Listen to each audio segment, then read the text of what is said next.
You know, we put together the coolest little newsletter every single day, or every single weekday, every day that we do our show. And Sue Nethercutt is the editor of it, and she does such a brilliant job with this thing. It's absolutely free, by the way. It's, you know, all you have to do is go over to thomhartmann.com and just sign up for it. Sign up for the free newsletter. And we don't sell the list or share it or any of that kind of stuff. So, you know, it's just coming to you, and that's it. And every day, as we're doing the show, Sue is listening to the show, and she is finding the websites for all the articles and all the stories and all the topics, broadly speaking, that I'm talking about on radio and on TV. And then she puts the links in there. We call it Sue's Daily Stack, and it's literally a link to every article that I've referenced and every broad topic that I've talked about. I think you'll find it really a valuable asset, particularly to help you win the water cooler wars. So be sure to check it out. It's over at thomhartmann.com. It's free. It's our newsletter. Thanks a lot. From the Mueller report, this is from page 9, picking up where we left off yesterday. Separately, Russian intelligence officers who carried out the hacking into Democratic Party computers and the personal email accounts of individuals affiliated with the Clinton campaign conspired to violate, among other federal laws, the Federal Computer Intrusion Statute, and they have been so charged. And then there's a bunch of redacted stuff.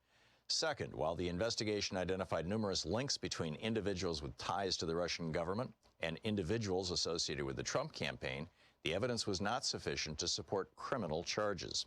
Among other things, the evidence was not sufficient to charge any campaign official as an unregistered agent of the Russian government or other Russian principal.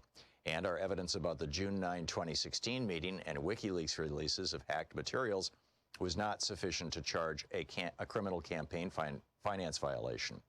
Further, the evidence was not sufficient to charge that any member of the Trump campaign conspired with representatives of the Russian government to interfere in the 2016 election. Third, the investigation established that several individuals affiliated with the Trump campaign lied to this office and to Congress about their interactions with Russian-affiliated individuals and related matters. Those lies materially impaired the investigation of Russian election interference. The office charged some of those lies as violations of the federal false statement statute. Former National Security Advisor Michael Flynn pleaded guilty to lying about his interactions with Russian Ambassador Kislyak during the transition period. George Papadopoulos, a foreign policy advisor during the campaign period, pleaded guilty to lying to investigators about, inter alia, the nature and timing of his interactions with Joseph Mifsud, the professor who told Papadopoulos that the Russians had dirt on candidate Clinton in the form of thousands of emails. Former Trump Organization attorney Michael Cohen pleaded guilty to making false statements to Congress about the Trump Moscow project. A bunch of redacted stuff. And then in February 2019, the U.S. District Court for the District of Columbia found that Manafort lied to this office and the grand jury concerning his interactions and communications with Konstantin Kilimnik about Trump campaign polling data and a peace plan for Ukraine.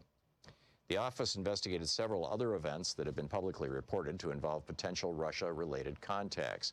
For example, the investigation established that interactions between Russian Ambassador Kislyak and Trump campaign officials, both at the candidate's April 6, 2016 foreign policy speech in Washington, D.C., and during the week of the Republican National Convention, were brief, public, and non-substantive.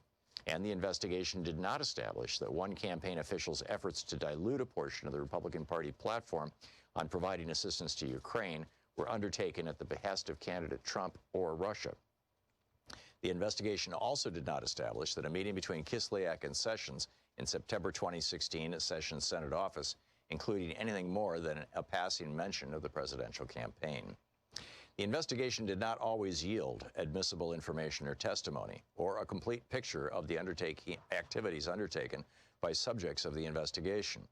Some individuals invoked their Fifth Amendment right against compelled self-incrimination and were not, in the office's judgment, appropriate candidates for grants of immunity. The office limited its pursuit of other witnesses and information, such as information known to attorneys or individuals claiming to be members of the media, in light of internal Department of Justice policies. Some of the information obtained via court processes, moreover, was presumptively covered by legal privilege and was screened by investigators by a filter or taint team. Even when individuals testified or agreed to be interviewed, they sometimes provided information that was false or incomplete, leading to some of the false statements charges described above. And the office faced practical limits on its abilities to access relevant evidence as well. Numerous witnesses and subjects lived abroad, and documents were held outside the United States. Further, the office learned that some of the individuals we interviewed or whose conduct we investigated, including some associated with the Trump campaign, deleted relevant communications or communicated during the relevant period using applications that feature encryption or that do not provide for long-term retention of data or communication records. In such cases, the office was not able to corroborate witness statements through comparison to contemporaneous communications or fully question witnesses about statements that appeared inconsistent with other known facts. Accordingly, while this report embodies factual and legal determinations that the office believes to be accurate and complete to the greatest extent possible, given these identified gaps, the office cannot rule out the possibility that the unavailable information would shed additional light on or cast in a new light the events described in the report. Number one, the special counsel's investigation. On May 17, 2017, Deputy Attorney General Rod J. Rosenstein, then serving as acting Attorney General for the Russia investigation following the recusal of former Attorney General Jeff Sessions on March 2, 2016, appointed the special counsel, quote, to investigate Russian interference in the 2016 presidential election and related matters, end quote. Office of the Deputy Attorney General's Order number 3915-2017.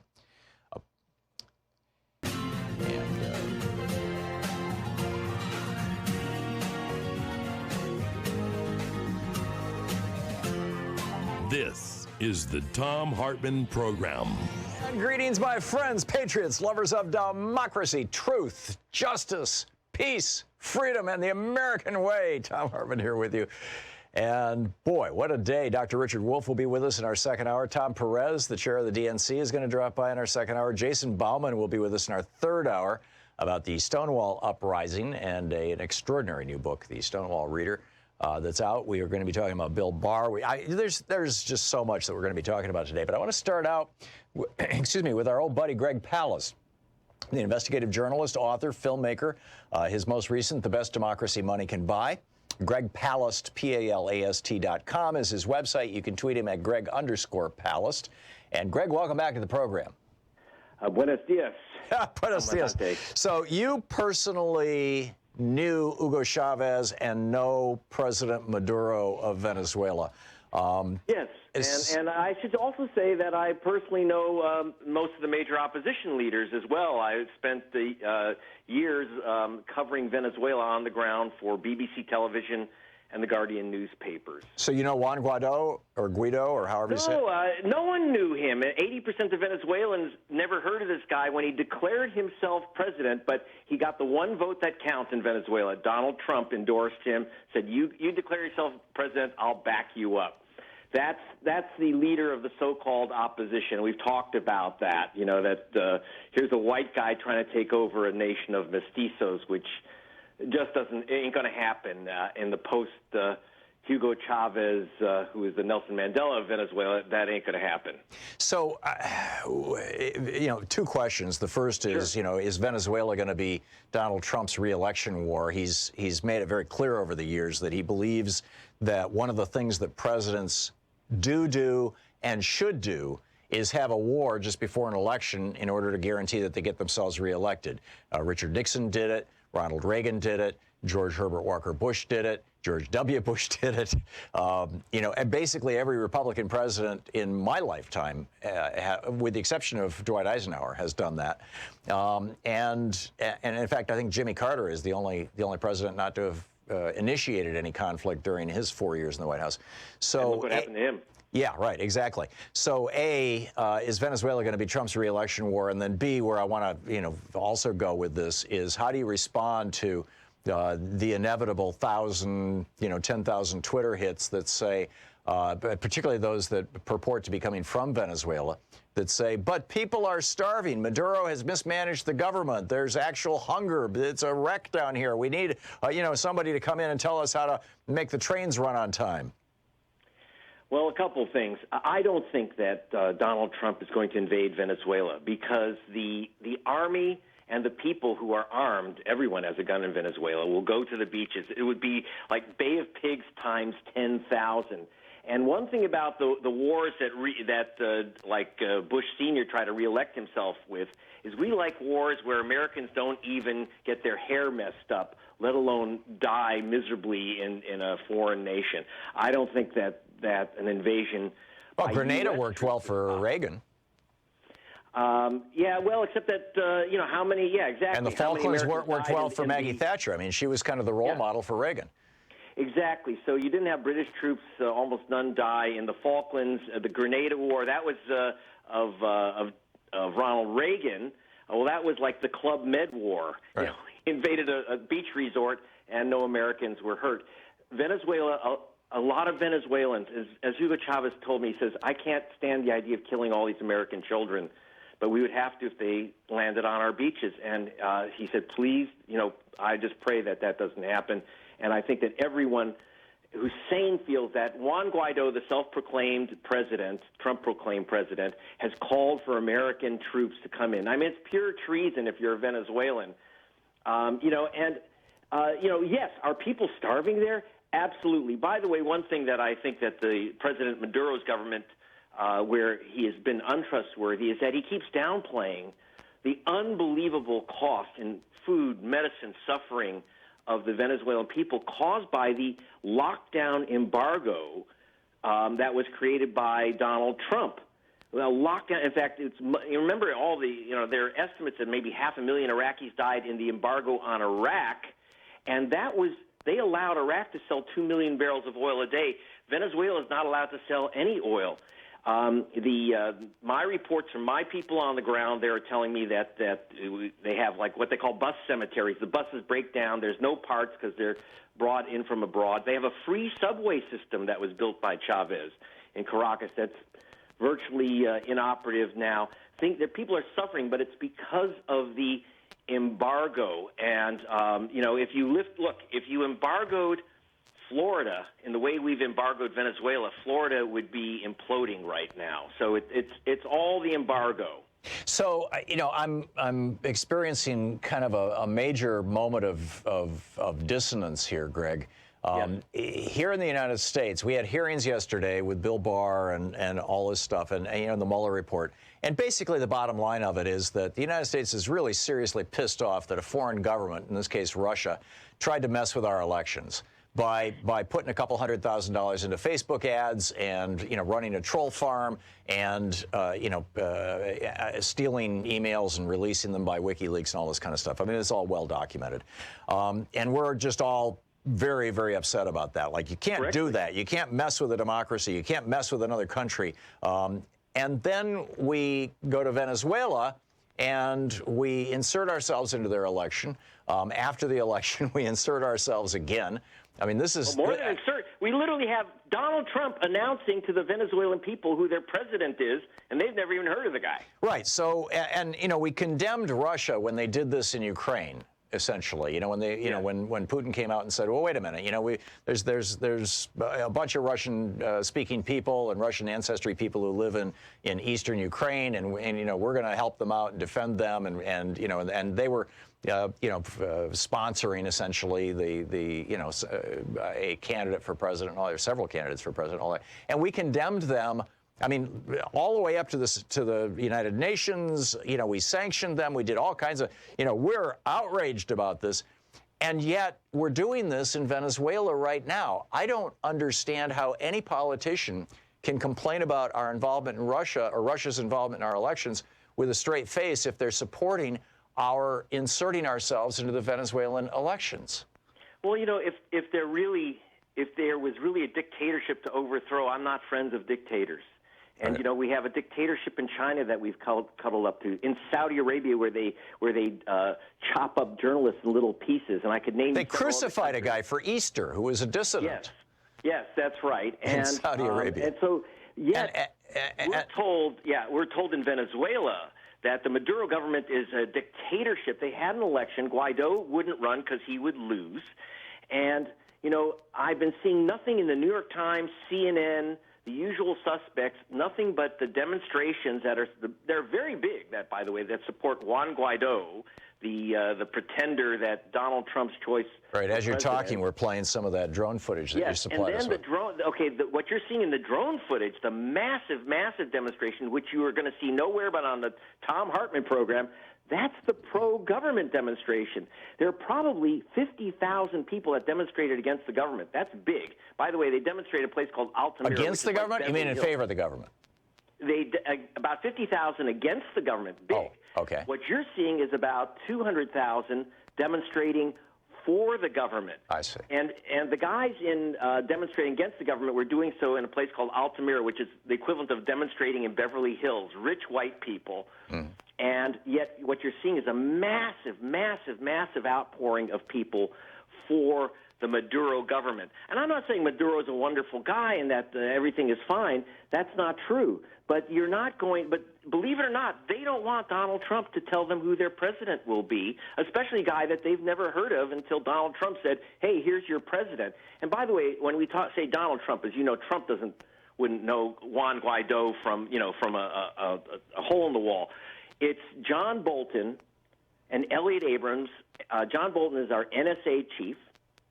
And he's the guy who sold us the war in Iraq with WMDs. And guess who is backing him up? Our special envoy to Venezuela, Elliot Abrams. Who's the guy who was convicted of crimes involved with Iran-Contra, of messing with Central American countries that took down Guatemala and Nicaragua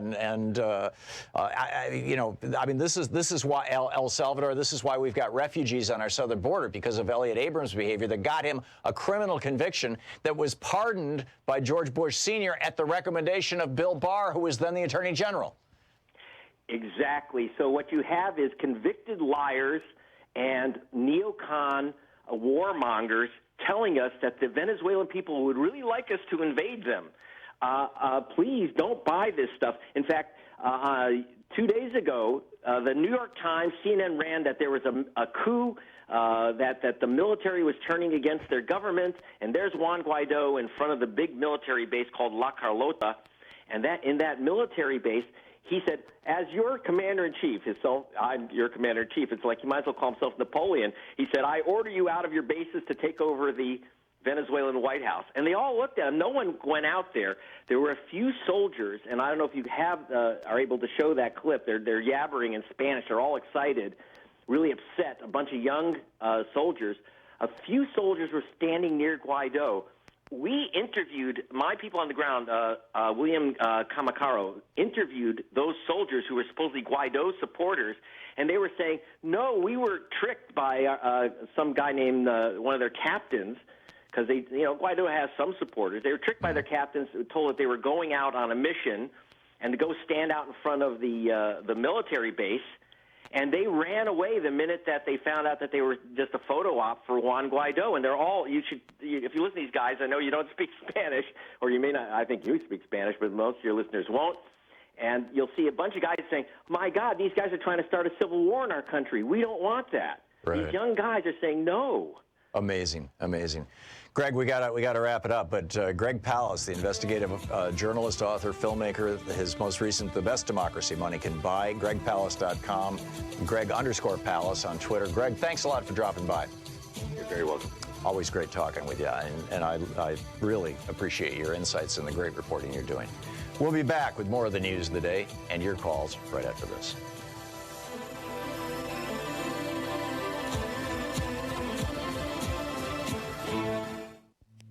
This is the Thom Hartmann Program. We'll be back with more of the news of the day and your calls. Thoughts on yesterday, Bill Barr, all this. I mean, there's a lot going on here. Stick around.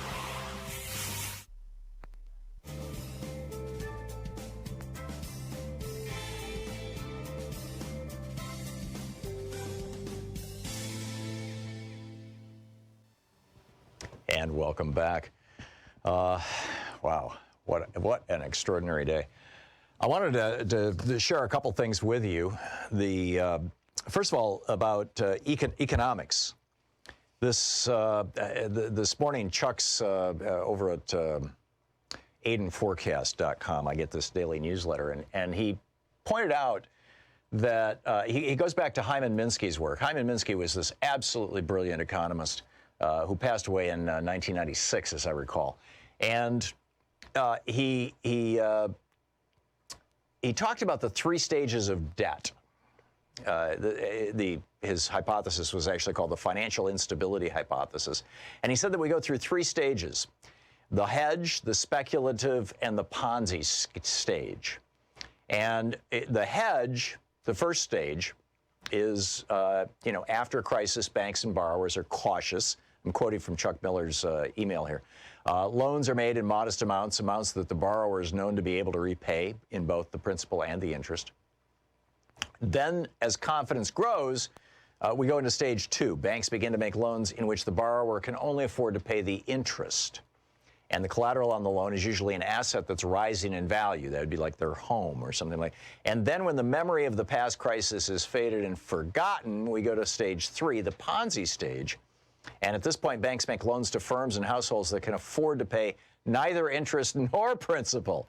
But the whole idea is the collateral, the underlying asset is going to continue to rise in value. And so, but then what happens typically, or always, eventually, is the economy slows down a little bit, the asset stops increasing in value, and the person can't pay the interest or the principal, and boom, you've got a crash.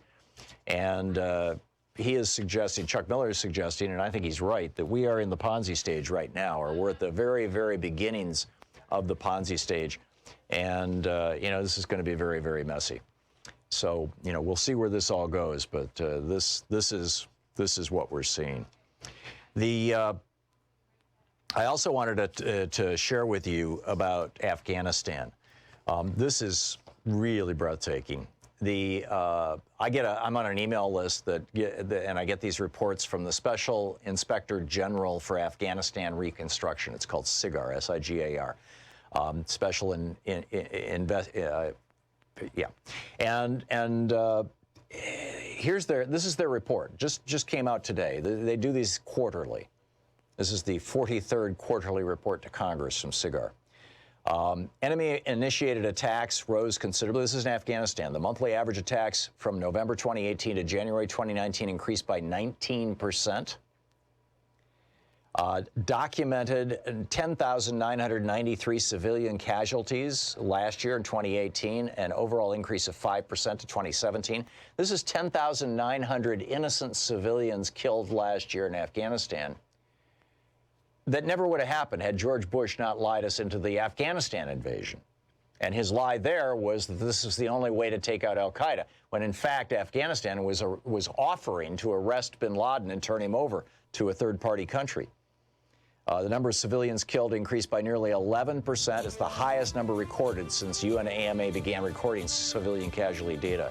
George W. Bush opened the gates of hell with his lies, and now Afghan civilians are paying the price. We'll be back. It's 22 minutes past the hour.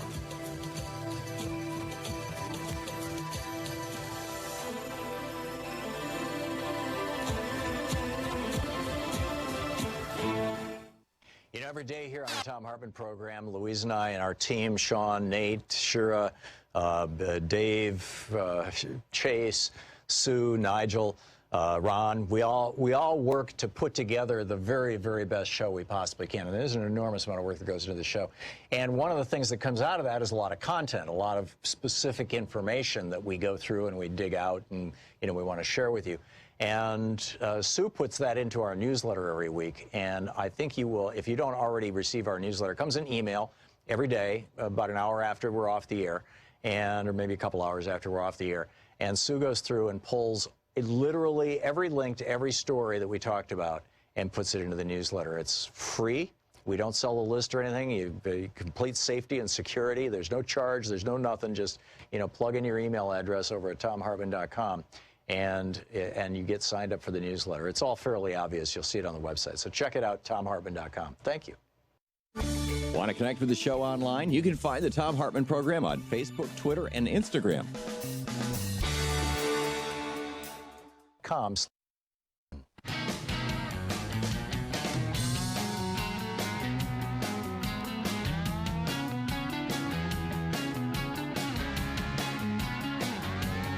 Welcome back. There's a bunch of other stuff going on here that I wanted to share with you. I just during the break just started in on this, and I want to get back to it. This has to, we were talking about war in Afghanistan. The last war that we had, well, not the last, but, several wars ago, was George W. Bush's decision to invade Afghanistan in 2003.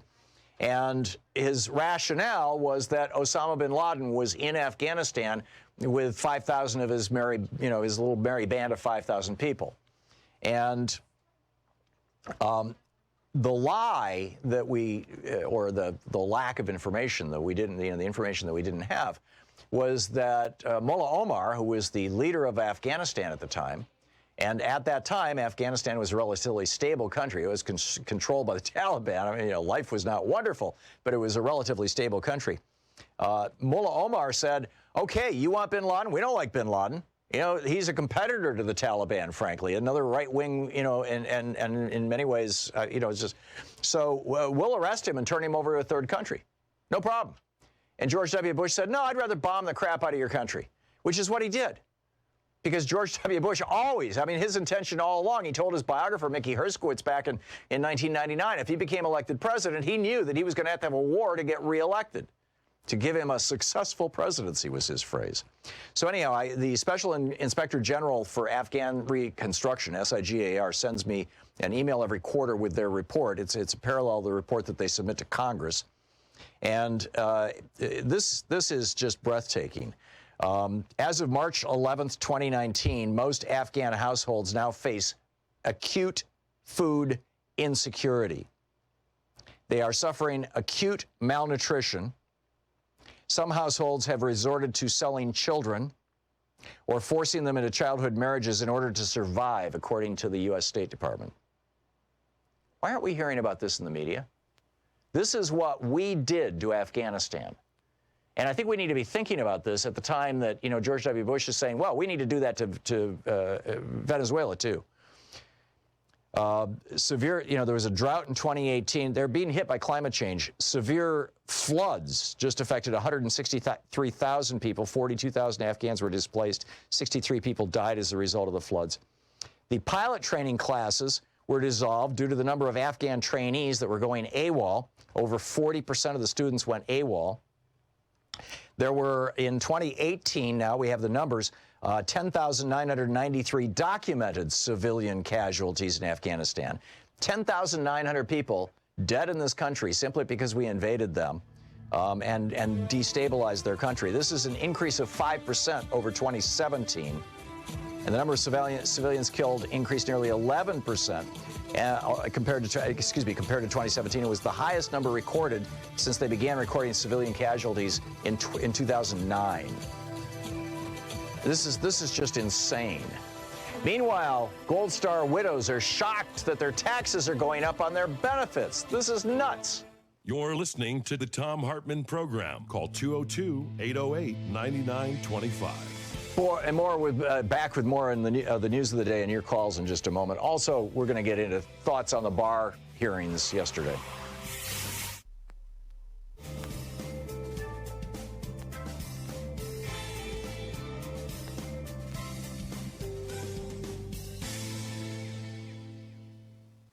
From Robert Mueller, the special prosecutor's report to the Justice Department about the Russian interference in the election and Donald Trump's role in it. This is from the introduction to Volume 1, page 1.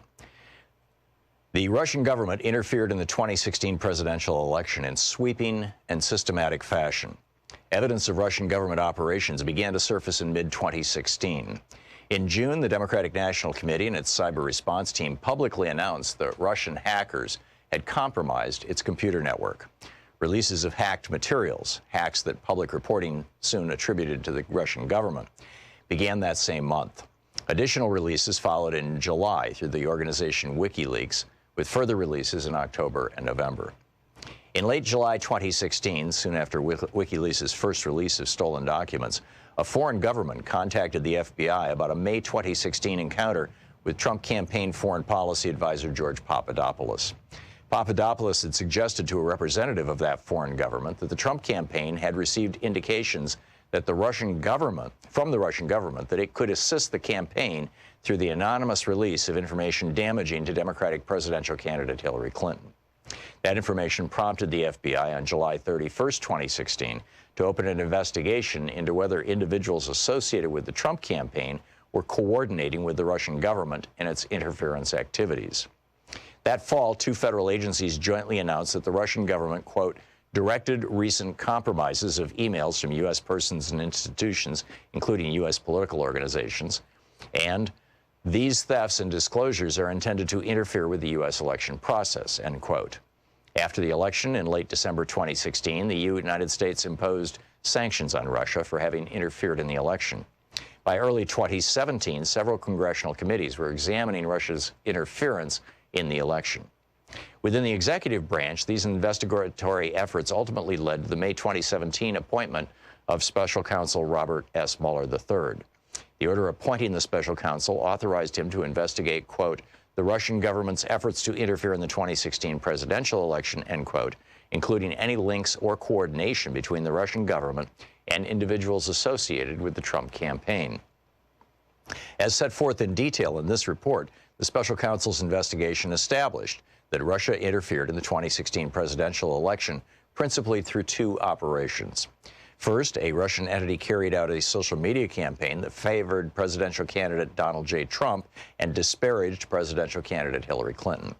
Second, a Russian intelligence service conducted counter-intrusion operations against entities, employees, and volunteers working on the Clinton campaign and then released stolen documents. The investigation also identified numerous links between the Russian government and the Trump campaign. Although the investigation established that the Russian government perceived it would benefit from a Trump presidency and worked to secure that outcome, and that the campaign expected it would benefit electorally from information stolen and released through Russian efforts, the investigation did not establish that members of the Trump campaign conspired or coordinated with the Russian government in its election interference activities. Below, we describe the evidentiary considerations underpinning statements about the results of our investigation and the special counsel's charging decisions, and we then provide an overview of the 2 volumes of our report. The report describes actions and events that the special counsel's office found to be supported by the evidence collected in our investigation. In some instances, the report points out the absence of evidence or conflicts in the evidence about a particular fact or event. In other instances, when substantial, credible evidence enabled the office to reach the conclusion with confidence. Where that happened, the report states that the investigation established that certain actions or events occurred. A statement that the investigation did not establish particular facts does not mean there was no evidence of those facts. In evaluating whether evidence about collective action of multiple individuals constituted a crime, we applied the framework of conspiracy law, not the concept of collusion. In so doing, the office recognized that the word collude was used in communications with the acting attorney general confirming certain aspects of the investigation's scope, and that the term has been frequently invoked in public reporting about the investigation. But collusion is not a specific offense or theory of liability found in the United States Code, nor is it a term of art in federal criminal law. For those reasons, the office's focus on analyzing questions of joint criminal liability was on conspiracy as defined in federal law. In connection with that analysis, we addressed the factual question whether members of the Trump campaign, quote, coordinated, a term that appears in the appointment order, with Russian election interference activities. We understood coordination does not have a settled definition in federal criminal law. We understood coordination to require an agreement, tacit or express, between the Trump campaign and the Russian government on election interference. That requires more than the 2 parties taking actions that were informed by or responsive to the other's actions or interests. We applied the term coordination in that sense when stating in the report that the investigation did not establish that the Trump campaign coordinated with the Russian government in its election interference activities. The report on our investigation consists of 2 volumes. Volume 1 describes the factual results of the special counsel's investigation of Russia's interference in the 2016 presidential election and its interactions with the Trump campaign. Section 1 describes the scope of the investigation. Sections 2 and 3 describe the principal ways Russia interfered in the 2016 presidential election. The Mueller report. Want to connect with the show online? You can find the Thom Hartmann Program on Facebook, Twitter, and Instagram.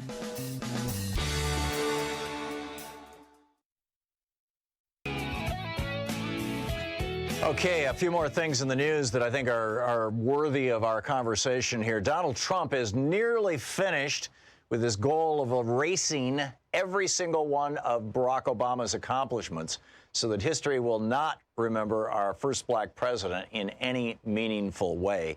The last big piece was to take down the entire Affordable Care Act. And yesterday, the Trump administration filed a lawsuit to end the entire ACA. No more protections for people with pre-existing conditions. No more young people on their parents' policies till they're 26. No more health care for low-income working people anywhere in the United States. No more limits on how much profit health insurance companies can make off you or your policy. No more limits on them kicking you off your policies when you get sick.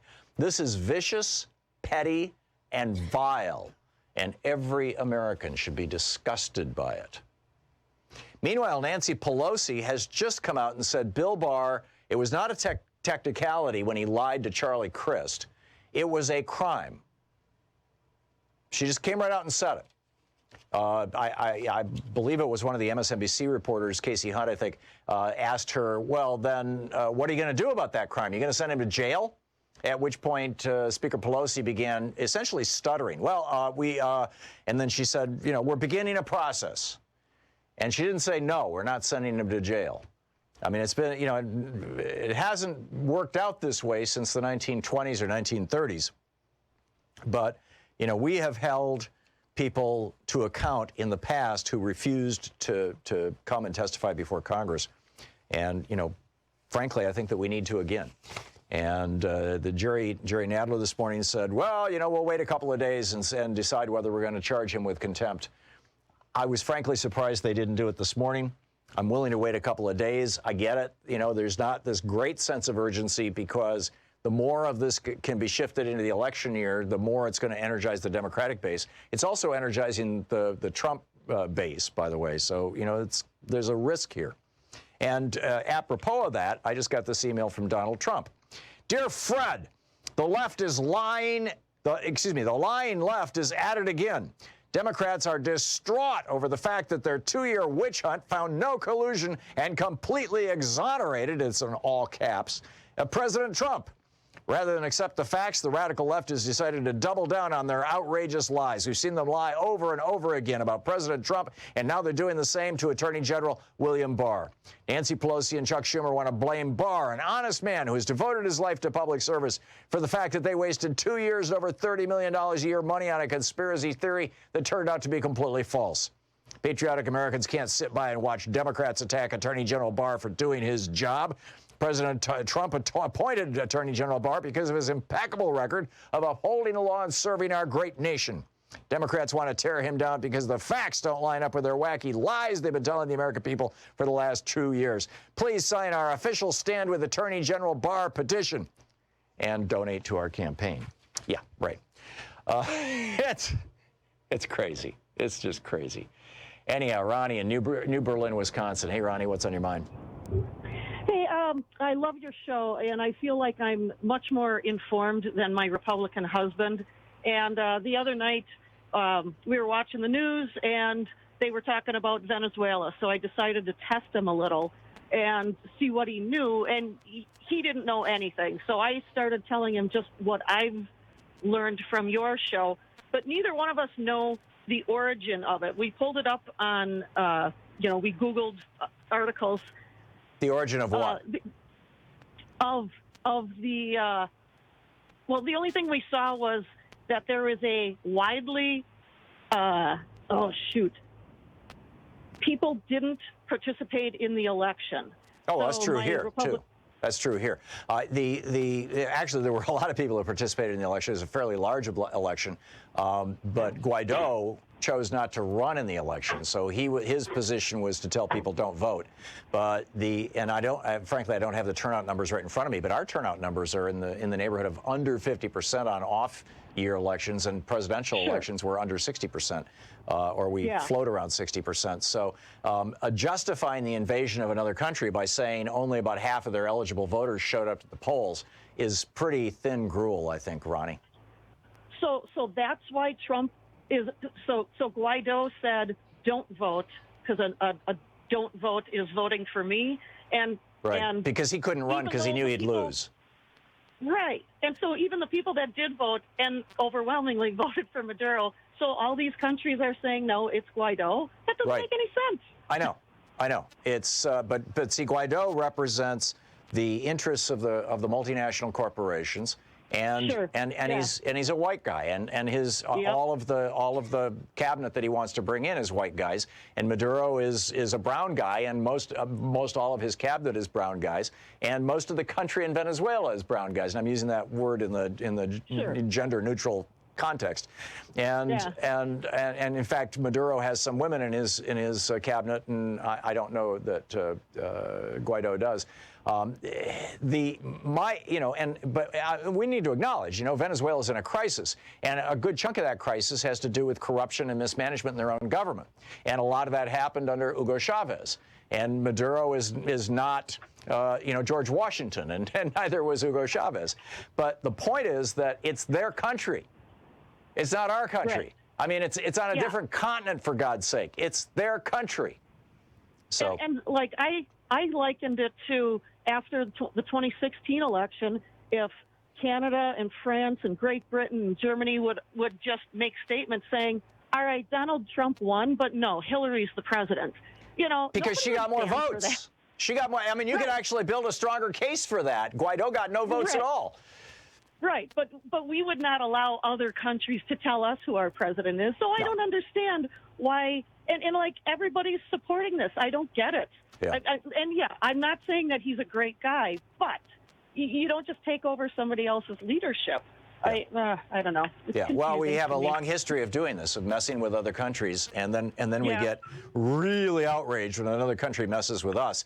I think we all should take this as a lesson, that hey, maybe we should be, be a little more introspective at the very least. Ronnie, thank you for the call. I appreciate it. It's great to hear from you, and thanks for watching us on YouTube. Barb, listening on WCPT in Crystal Lake, Illinois. Hey, Barb, what's up? Hi, I wanted to talk about the Affordable Care Act. Right. One of the things yesterday, the Trump administration went to court along with 17 Republican attorneys general from 17 states in the United States and said, strike this thing down. It's before the Fifth Circuit Court down in New Orleans, and it's already been ordered struck down by a judge in Texas. And so it was appealed by the Democrats. It's now with the Fifth Circuit. If this judge, no matter what this judge says, it will get appealed to the Supreme Court, and then we'll see what happens. Trump's got 2 new right-wingers on the Supreme Court. Back to you, Barb. Yes, and what I wanted to say is that I know we emphasize that 20 million people would lose their health care, but we fail to emphasize the fact that all people are affected. Even if you have a plan with your job, the lifetime cap will go. Yes. No, what you will see, if ACA is blown up, the health insurance companies will start this little dance that they did when my wife Louise had breast cancer and we got notified that we were approaching our lifetime limit, which would mean after the lifetime limit has been hit, you're no longer insurable, period. You just can't be insured. And plus, they this thing called rescission. If you get sick, they can just throw you off your policy. Just, hey, sorry, see you later, you're sick. They can go back to doing this. This is nuts, Barb. Right, and I really wish that our politicians would quit just emphasizing the 20 million and women's right, which is, of course, part of it and very important.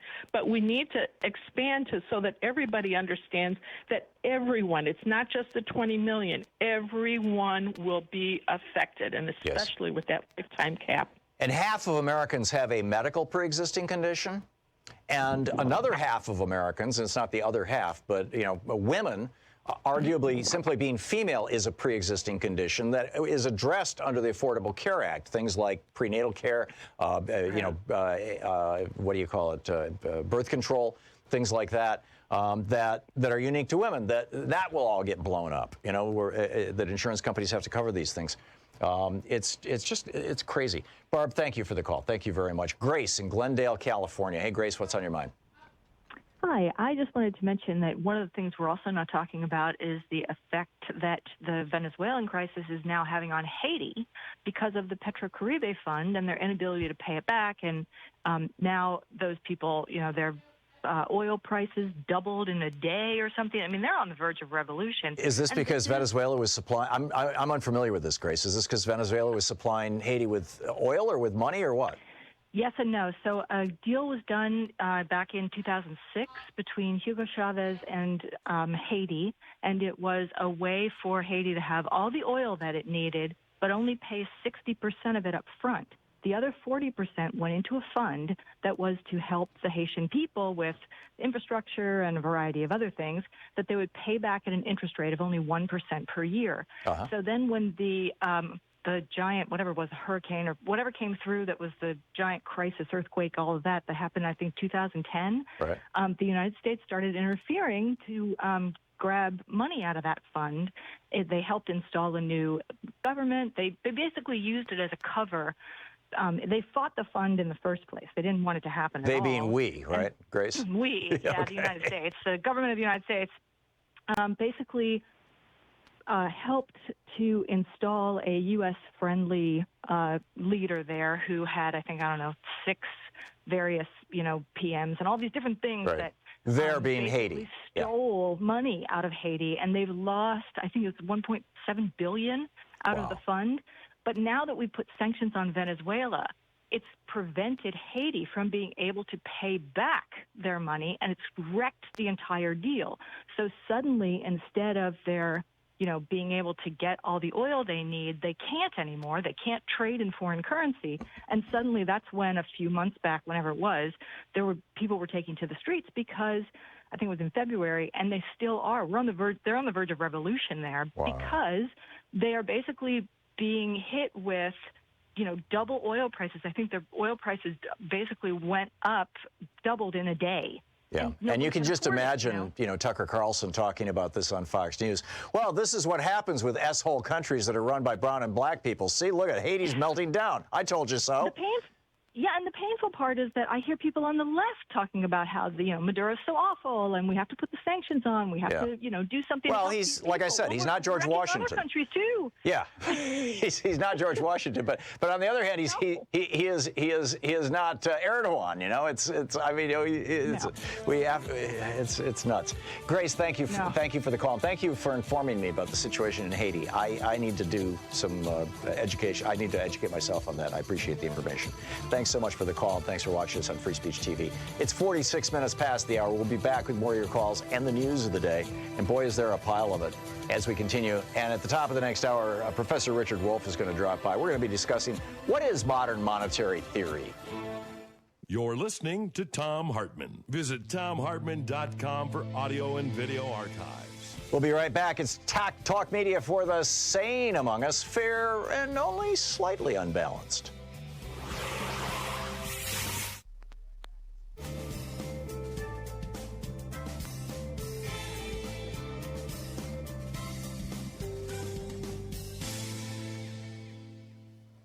And welcome back. Mark in San Diego, California, listening on TuneIn. Hey, Mark, what's up? Hey, Tom. My wife is from Colombia, and she says that all her relatives there are saying that Maduro cheated in his election, and that's why he won. But I told her, I said, we have a lot of gall calling other people's elections cheaters when we try to suppress the vote in our own country and throw away ballots like they did in Detroit. We used to monitor other people's elections by using the exit polls, right? Yep. And that's how we determined if an election was fraudulent or not. Boy, if they applied that same standard to this country, they would call almost every single election we've had in the last 10 years fraudulent because the exit polls have not matched up with the final results in our country. So we got a lot of gall talking about other people's elections, and we haven't even cleaned our own house yet. But I agree, Mark. Right. And we started this divergence. It's called redshift because it always inures to the benefit of the Republican Party. This redshift began in a big way after 1998 when the Republicans' primary strategy, when they adopted this new strategy of voter suppression, and then it really spiked after 2002 when the Help America Vote Act put these electronic voting machines in, and you have states like, in particular, Georgia is one of the most corrupt states in the United States with regard to the electoral. They still don't have paper trails. They still don't have audit trails. They still, people still have, they got nothing, all right? And it's nuts. So, well, if Venezuela doesn't have oil, we don't even care about that. But this goes back to Hugo Chavez, who was also elected by an overwhelming majority, and we tried to replace him too. So we don't care anything about democracy because we don't even care about democracy in our own country. So let's just stop this facade, shall we? That's ridiculous. Yes, enough of the hypocrisy. Thank you, Mark. Brian in Tacoma, Washington, listening on KBCS. Hey, Brian, what's up? Oh, that was quick. I was hoping to write down my thoughts, but now we got a minute and a half here, Brian. What's on your mind? Okay, just quickly then. I'm no expert on Chavez or Maduro or Venezuela, but but I was suspicious when Donald Trump is backing this Guaido guy. That's anytime Donald Trump's in, it's suspicious. And the things you're saying today are very similar to the same with Castro. You're saying, Maduro's not necessarily a great guy, but let's look at it a little closer. And I agree. I mean, the thing with that we never get told as Americans about Castro is that he often was not a great guy, and I'm not here to defend him, but along the way, people got health care and people got education and people got housing and different things from Castro. And I just would challenge anybody to say what anybody is getting out of as a byproduct of Trump's horrible policies. You know what I'm saying? So, well, and Louise and I took the Code Pink tour to Cuba last year, along with a bunch of listeners to our program. And I was just blown away. I mean, people there still love Castro. Yeah, I've called you before because I've been to Cuba 23 times because I was a people-to-people leader. I took people there. So I know a lot about Cuba. And again, not to call in here and say Castro was an amazing person in every aspect or even most aspects, but maybe even accidentally, people got stuff along the way from him that helped the people. Yeah. And I. Cuba's actually in pretty damn good shape, given that it's been under a continuous embargo for 50 years now. I mean, it's pretty remarkable. Brian, thank you for the call, and thanks for carrying the banner. We'll be back with more of your calls in just a moment. It's 51 minutes past the hour.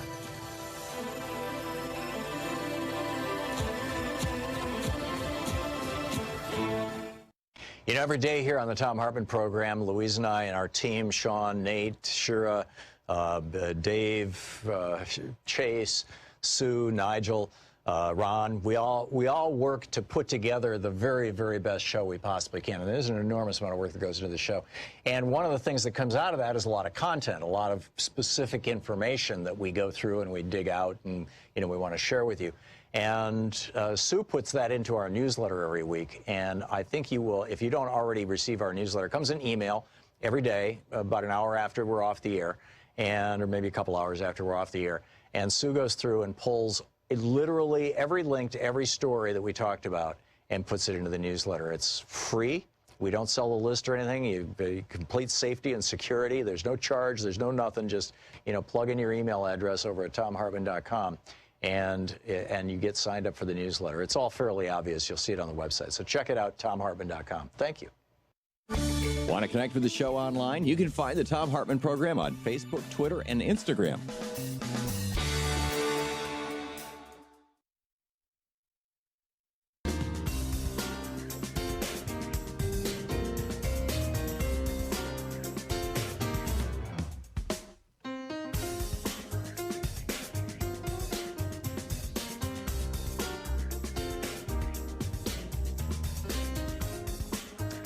And welcome back. Thom Hartmann here with you, and Mike in Palatine, Illinois. Hey, Mike, what's on your mind?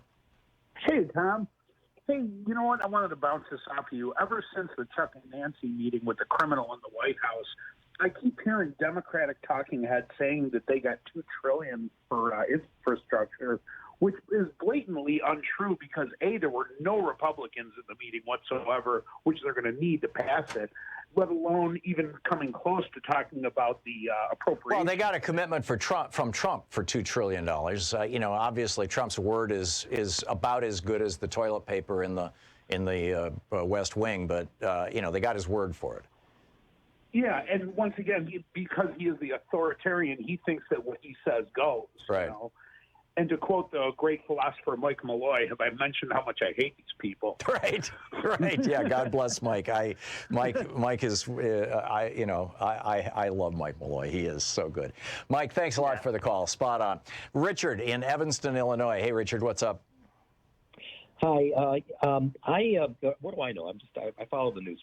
Venezuela is a real issue for me. I have been wondering. I know for several years, and since Chavez, that we've been embargoing and doing things down there because we're mad at him for socializing. It was a Citgo or whatever. Yeah. And And basically, this is what started the whole thing, was when Hugo Chavez said this oil company, which is owned by big corporations, is now owned by the Venezuelan people. And we're going to take the money and we're going to use it for housing and food and hospitalization and giving health care to everybody in the country. And the entire capitalist world went insane. Yeah, and that's the basis. But the other question is now we're all our media is so horrible, and I just saw something from Jeffrey Sachs a couple of days ago, and he is pointing out, and I've been wondering this: what have we been doing down there to either make the problem go away or what's the problem? To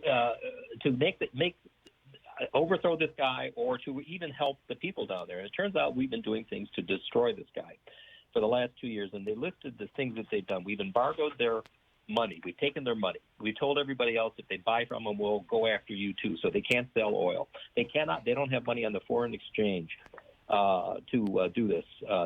Buy drugs, etc. So we have made this problem worse, and there's not a word about that. There's no. Right. They can't even import pharmaceuticals and things like that. I mean, it's just. Yeah.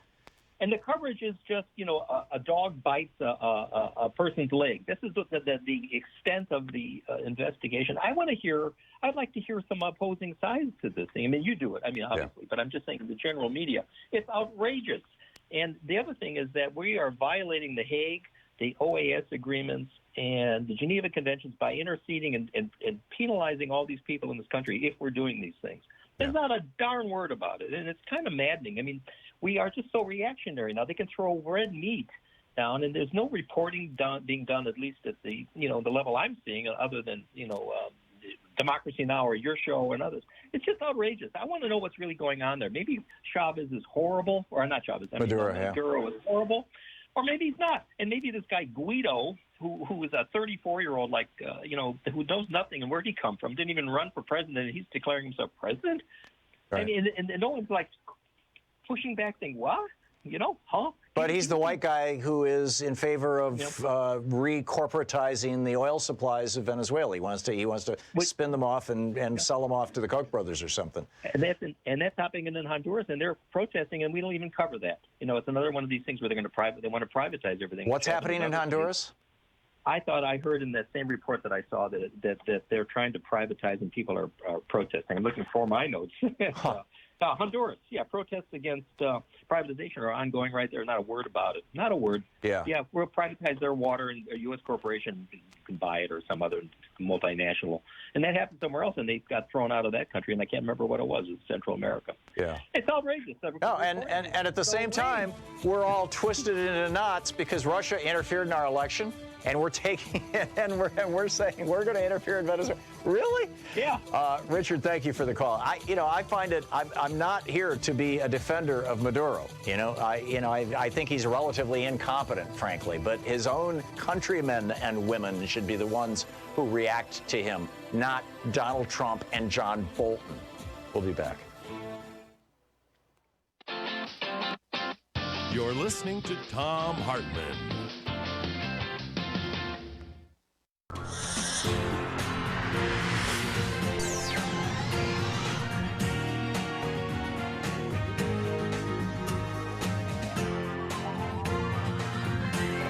We say fight back!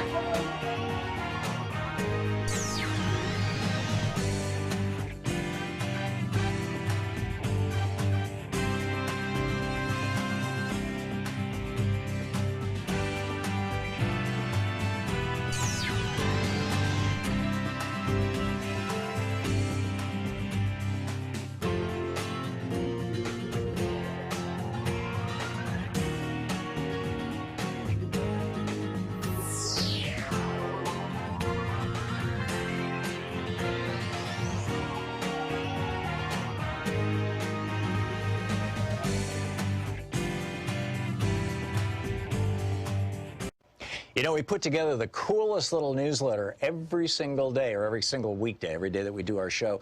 And Sue Nethercutt is the editor of it, and she does such a brilliant job with this thing. It's absolutely free, by the way. It's, you know, all you have to do is go over to thomhartmann.com and just sign up for it. Sign up for the free newsletter.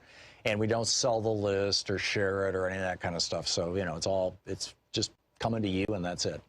And every day, as we're doing the show, Sue is listening to the show, and she is finding the websites for all the articles and all the stories and all the topics, broadly speaking, that I'm talking about on radio and on TV. And then she puts the links in there. We call it Sue's Daily Stack, and it's literally a link to every article that I've referenced and every broad topic that I've talked about. I think you'll find it really a valuable asset, particularly to help you win the water cooler wars. So be sure to check it out. It's over at thomhartmann.com. It's free. It's our newsletter. Thanks a lot. From Robert Mueller, the special prosecutor's report to the Justice Department about the Russian interference in the election and Donald Trump's role in it. This is from the introduction to Volume 1, page 1.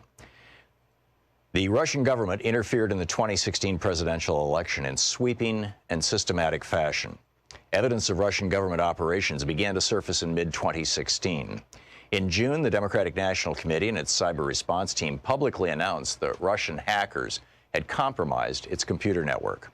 Releases of hacked materials, hacks that public reporting soon attributed to the Russian government, began that same month. Additional releases followed in July through the organization WikiLeaks, with further releases in October and November.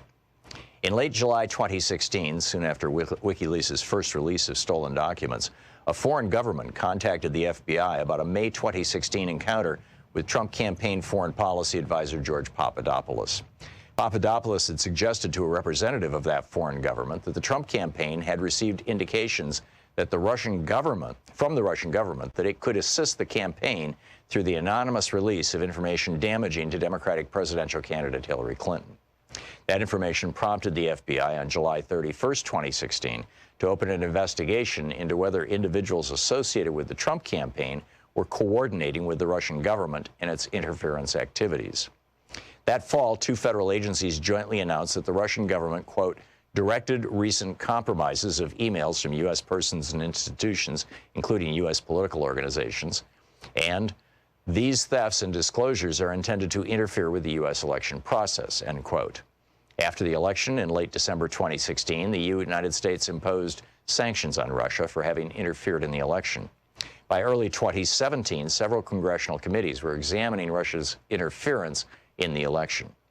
Within the executive branch, these investigatory efforts ultimately led to the May 2017 appointment of Special Counsel Robert S. Mueller III. The order appointing the special counsel authorized him to investigate, quote, the Russian government's efforts to interfere in the 2016 presidential election, end quote, including any links or coordination between the Russian government and individuals associated with the Trump campaign.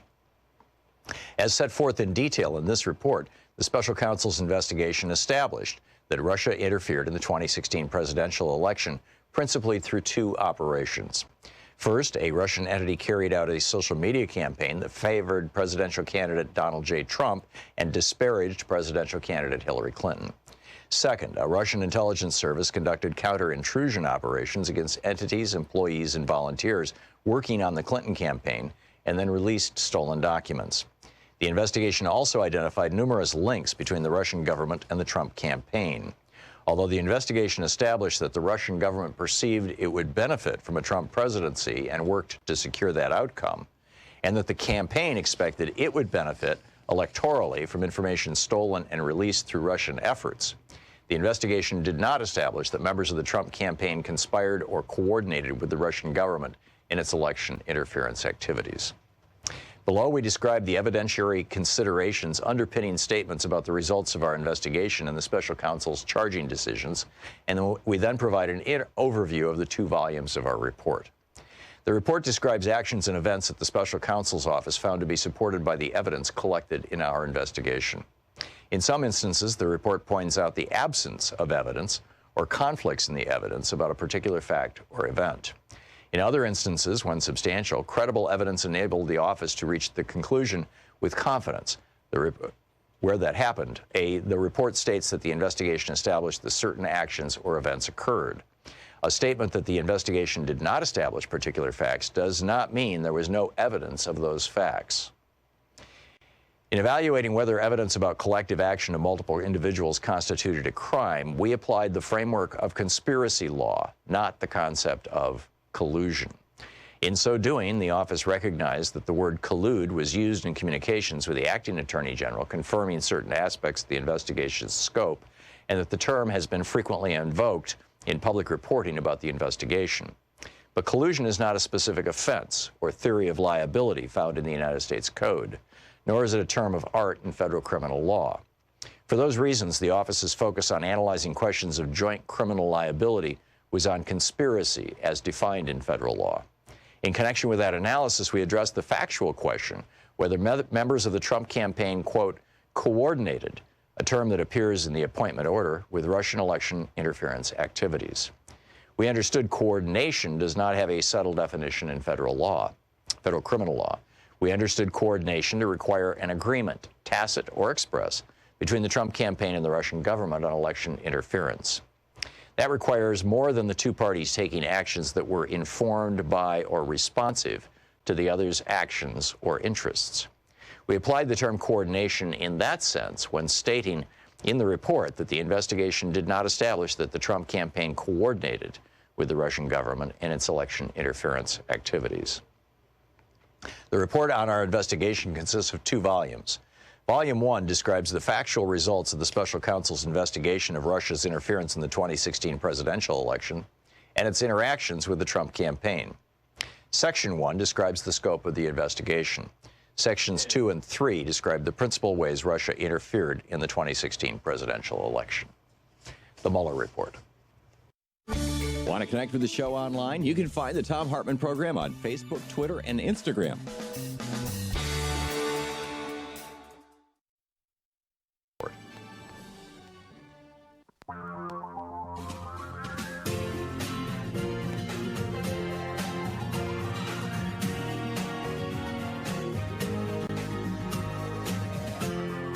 This is the Thom Hartmann Program. Welcome back. Thom Hartmann here with you. That was a pretty breathtaking conversation with Greg Palast in the last hour about Venezuela.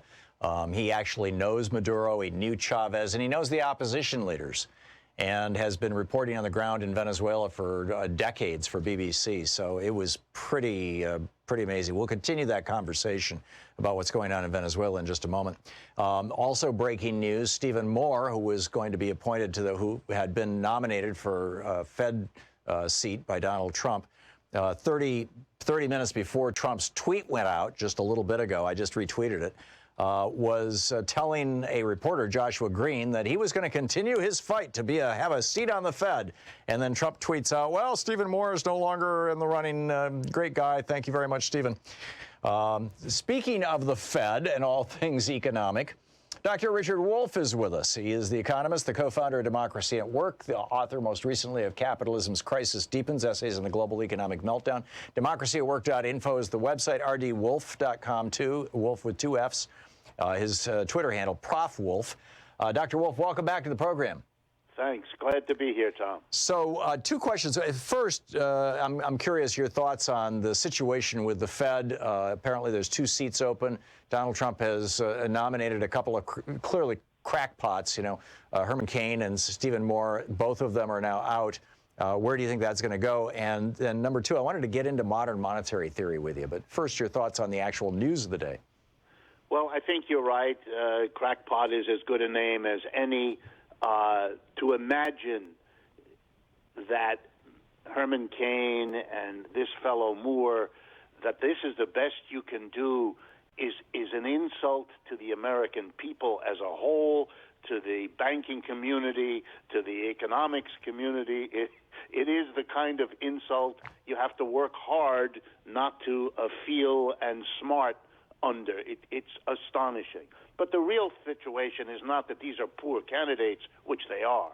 The real issue is Mr. Trump wants people who will do what he tells them to do. And he's made it crystal clear in the last few days, as before, that he wants the Federal Reserve to be a booster for his reelection. And the way he wants that done is for the Federal Reserve to lower interest rates. He demanded it before their latest meeting, that is over the last weekend and the beginning of this week, by telling them to lower interest rates by a full percentage point, which is more than they would ever have imagined to do. He demanded it. He attacked and insulted Mr. Powell again for the umpteenth time. The Federal Reserve, to its credit, ignored him and didn't lower the interest rates at all, kept them the same. But all that he's trying to do is pack the Fed with his people so that they will vote to lower the interest rates, making it cheaper for businesses and individuals to borrow, because that'll boost the economy the way the tax cut of December 2017 did. And that's all that he's doing. He's trying to control the situation to get reelected. All the rest of it is secondary and covered over with the thinnest of rationalization veneers. Yeah, it's not a good thing. So modern monetary theory, this is becoming actually a point of contention within the Democratic Party. Stephanie Kelton, one of the most outspoken persons in this area, or experts in this area, she's been on this program many times over the years, was Bernie's chief economics advisor for a couple of years. I'm not sure if she still is.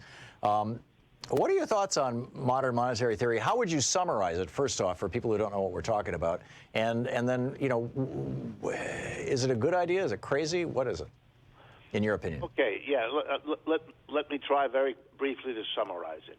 In all courses in money and banking, which are taught as a routine matter in every college and university, literally in the United States, the story about money goes roughly like this. Money is controlled by the Federal Reserve. It has the authority to literally to print the dollar bills or the $100 bills, to mint the coins, and to circulate them into the economy in a variety of ways.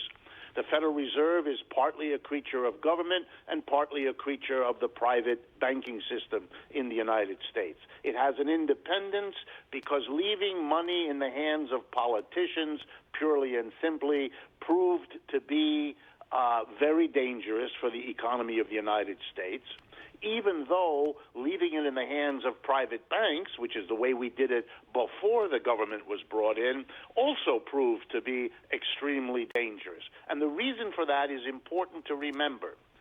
Leaving the control of the money supply in the hands of banks, whose first priority is their own bottom line, profit for their shareholders, big bucks for their leading executives, means that you're doing something that we all depend on. It's a social thing, the money supply, and leaving it in the hands of people who look at it as a source of private profit is a recipe for the disasters that made us bring the government in. So with that as the background, here's how it works, or at least this is the idea. The federal government prints the money, literally the dollars and the coins. Those then are deposited in banks by people who want safekeeping in the bank. The bank now has the money in its hands and has the legal right to lend part of that money out. It keeps part of it in the bank as a security, as a reserve, but it lends the money out. That's where you get the phrase, banks are institutions that lends out other people's money. That's literally correct. It's other people put the money in as a deposit, and the bank lends it out. That's the idea. That's what we teach. Here's the problem. Modern monetary theory, Stephanie Kelton and her associates, who used to be grouped mainly at the University of Missouri in Kansas City, a group of very intelligent, very creative economists, basically did research and said there's a fundamental flaw here. Banks have, for all their history, not done what the theory teaches people they do. And here's what they meant. When a bank issues a loan, nowadays, all that it does is create an account for the recipient of the loan, and then the bank deposits into that account the amount of money that they have lent to the borrower. In other words, the bank is not dependent on other people putting deposits in because the bank creates not only the loan based on the deposit, but on the deposit itself. And the criticism of the modern monetary theorists is we should never have, and we should not now, put the control of the money supply so utterly into the hands of the banks for all the reasons of the historical record of how they then mismanaged it, that led us to bring the government in. That's the first kind of critical impulse behind this theory. The second, and that's all that I have to say about it, the second is they have a proposal. Since creating loans and creating deposits is done more or less in the same act, we should have the creation of money brought back under the complete control of the government. They are in favor of that. They think that the democratic control of the government is a much better reliable source of managing the money than putting it in the hands, as we now do, of private banks. So they want the government, basically, when it spends money, to literally create the money it uses to buy things, whether it's infrastructure or paying military salaries or building roads or all of that the government will print the money it needs to do its business. And if it turns out that they've printed more money than there are goods and services to pay for, so that they drive up prices, that's where an inflation can occur, then the government can use its taxing power to pull the money out of the economy, just as it will use its printing power to put the money in. And in both cases, the notion is that a democratic process of controlling the government assures us that the money supply will be increased or decreased as needed by the society as a whole and not as dictated by the profit considerations of private banks. That's their basic idea, and there's been an enormous debate because obviously if you're a conservative, you want to keep it in the hands of banks, or at least most of them do, whereas if you're a more liberal or leftist, then the notion that the government, hopefully democratically controlled, does this is more appealing to you, and that fight is being had not only inside the Democratic Party, but in the pages of our financial press as one or another famous economist chooses his or her sides in this ongoing dispute. Right. Now, one of the conversations that I had with Stephanie Kelton some years ago, and I may be misremembering, but my understanding was, we've got this big debt, the U.S. debt, and I didn't recall that she was calling for eliminating the Fed or anything like that. But basically, the minting of coins uniquely is the province of the Treasury Department, not the Fed. The coins in your pocket are actually, and it's in the Constitution, which is why the Fed doesn't do coins; it only does paper money and digital money. And so. Right. So she suggested that the Treasury could order the mint to make $21 trillion coins and out of platinum, not literally worth $1 trillion worth of platinum, but just denominate them as $1 trillion, and then deposit them with the Treasury on account and pay down the national debt. And we would no longer have to pay interest on the debt. And that would just resolve that issue. Is that crazy? No. It's consistent with the notion that, look, if the government can print money as the way to get the money supply controlled, print it and use it to buy things that the government needs, our roads, our schools, and all the rest, and then tax us to pull the money back out of the economy when that is necessary, then, of course, the government is no longer in hock to private lenders to the government. What happens now is that the government is pushed by politicians to lower taxes because that's how they get reelected, but it has to at the same time provide all these services that both business and the public want, and it solves this absurd contradiction by borrowing money. And so we have a bigger and bigger debt. It's now in the many trillions of dollars, our national debt. It burdens us. And the whole idea is, maybe with modern monetary theory, if the government just prints the money and uses it as needed. It won't have to borrow more, and it could use that capacity to retire the old debt, too. That's one of the positive aspects of this idea that is being argued. And then, of course, on the other side, there are people who are looking. Hang on just a second. This is the Thom Hartmann Program. Sorry, we got stepped on, Dr. Wolf. Real quick. It's just that it's a real question whether the government could be trusted, given its subordination to private business, to manage. Great point. Dr. Richard Wolf. We'll be right back.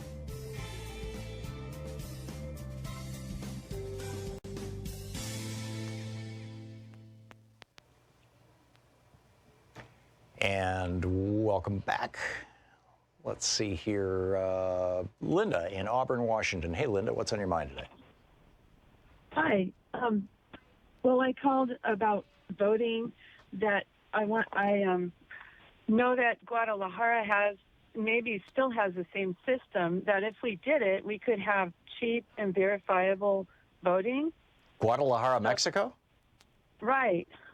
My ex-husband is from there, and so I learned this. And what they do there is they go to they can walk right to a nearby store, and they vote for a person from each major political party, and that then they know that's a neighbor, right? So a precinct is 300 houses, so those are your neighbors.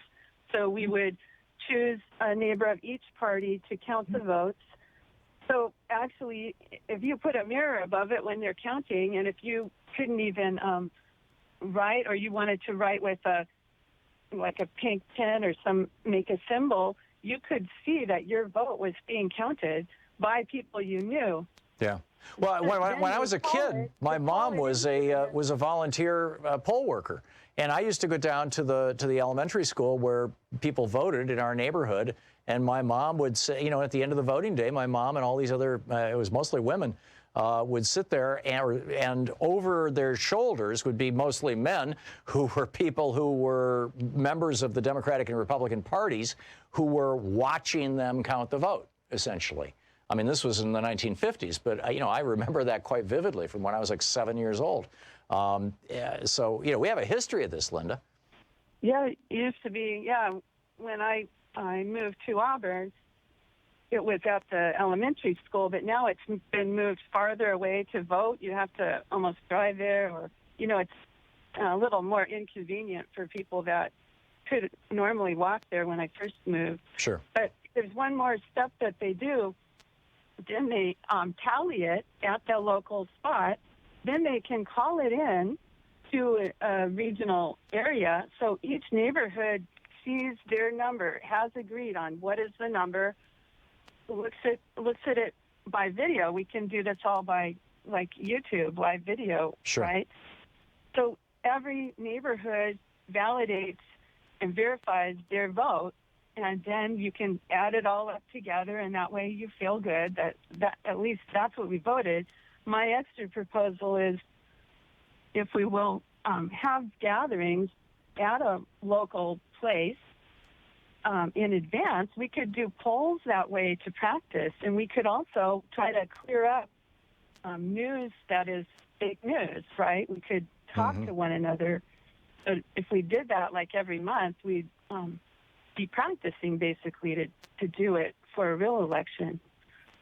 Yeah, yeah. No, and I don't understand why we're no longer voting at the local school. I mean, there's a school in pretty much every neighborhood, and it used to, when I was a kid, all of our voting seemed to happen in local public schools, and that has been done away with. And I'm just baffled by the whole thing. Linda, quick question. Can you hear that music playing underneath us right now? Yes. You can, okay, because it seemed like Richard Wolf couldn't, and I just wanted to make sure everything's okay.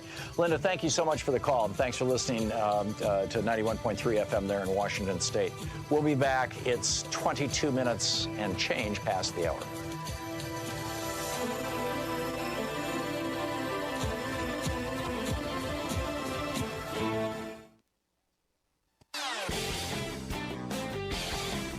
We put together the coolest little newsletter every single day, or every single weekday, every day that we do our show.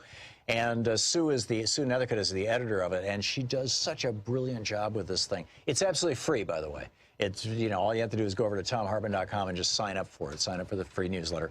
And we don't sell the list or share it or any of that kind of stuff. So, it's just coming to you, and that's it. And every day, as we're doing the show, Sue is listening to the show, and she is finding the websites for all the articles and all the stories and all the topics, broadly speaking, that I'm talking about on radio and on TV.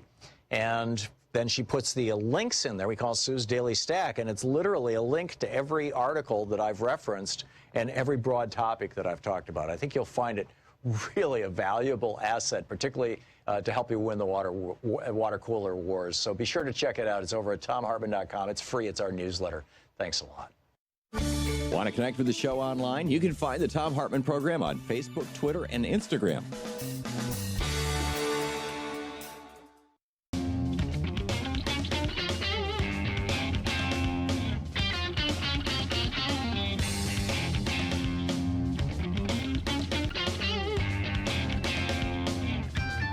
Welcome back. Donald in Aurora, Illinois. Hey, Donald, what's up? Hi, Tom. I caught part of what you were saying about they're dismantling the Affordable Care Act. Yeah, if I could just recap that real quickly, Donald, before you go off on a rant about it, because it's been about a half hour since we talked about it, and people tune in and people tune away, and just so people know what we're talking about. Yesterday, while everybody was paying attention to Bill Barr, the Trump administration filed a lawsuit in the Fifth Circuit Court of federal court. It's based in New Orleans. Trying to push forward. There was a judge in Texas. 17 Republican states said the Affordable Care Act, Obamacare, is unconstitutional. Donald Trump, of course, is trying to do everything he can to destroy everything that Barack Obama accomplished so that there's absolutely no legacy left for America's first black president. This right-wing federal judge in Texas said, yep, it's unconstitutional. The Democrats appealed that. It's now gone to the Fifth Circuit Court.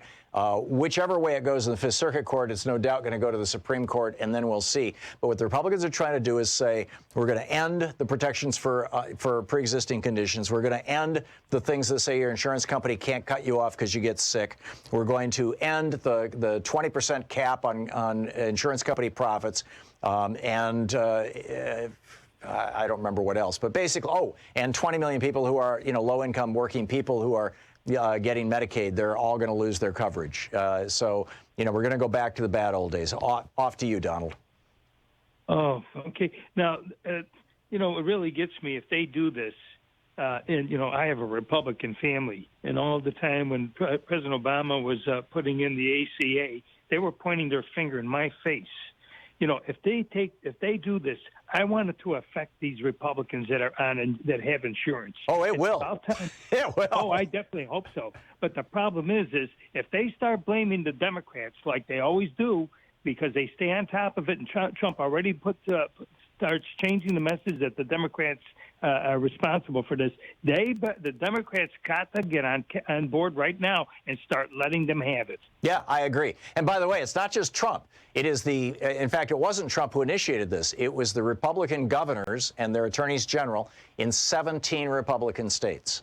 And it used to be 18, but when Wisconsin's, got a Democratic governor, then they pulled out of it. But there you go, Donald. One more question. Will this affect Medicare or Social Security? I don't believe so. Although there were some things in the Affordable Care Act that lengthened the viability of the Medicare program, I don't think it'll have anything to do with Social Security. Donald, thanks for the call. Okay, thank you. Yep, good talking to you. We'll be back. We'll continue the conversation right after the break. You're listening to the Thom Hartmann Program. Call 202-808-9925. So yesterday, Mazie Hirono said to Barr he should resign. Today, Eric Swalwell is saying he should be impeached, which is what I've been saying for some time here.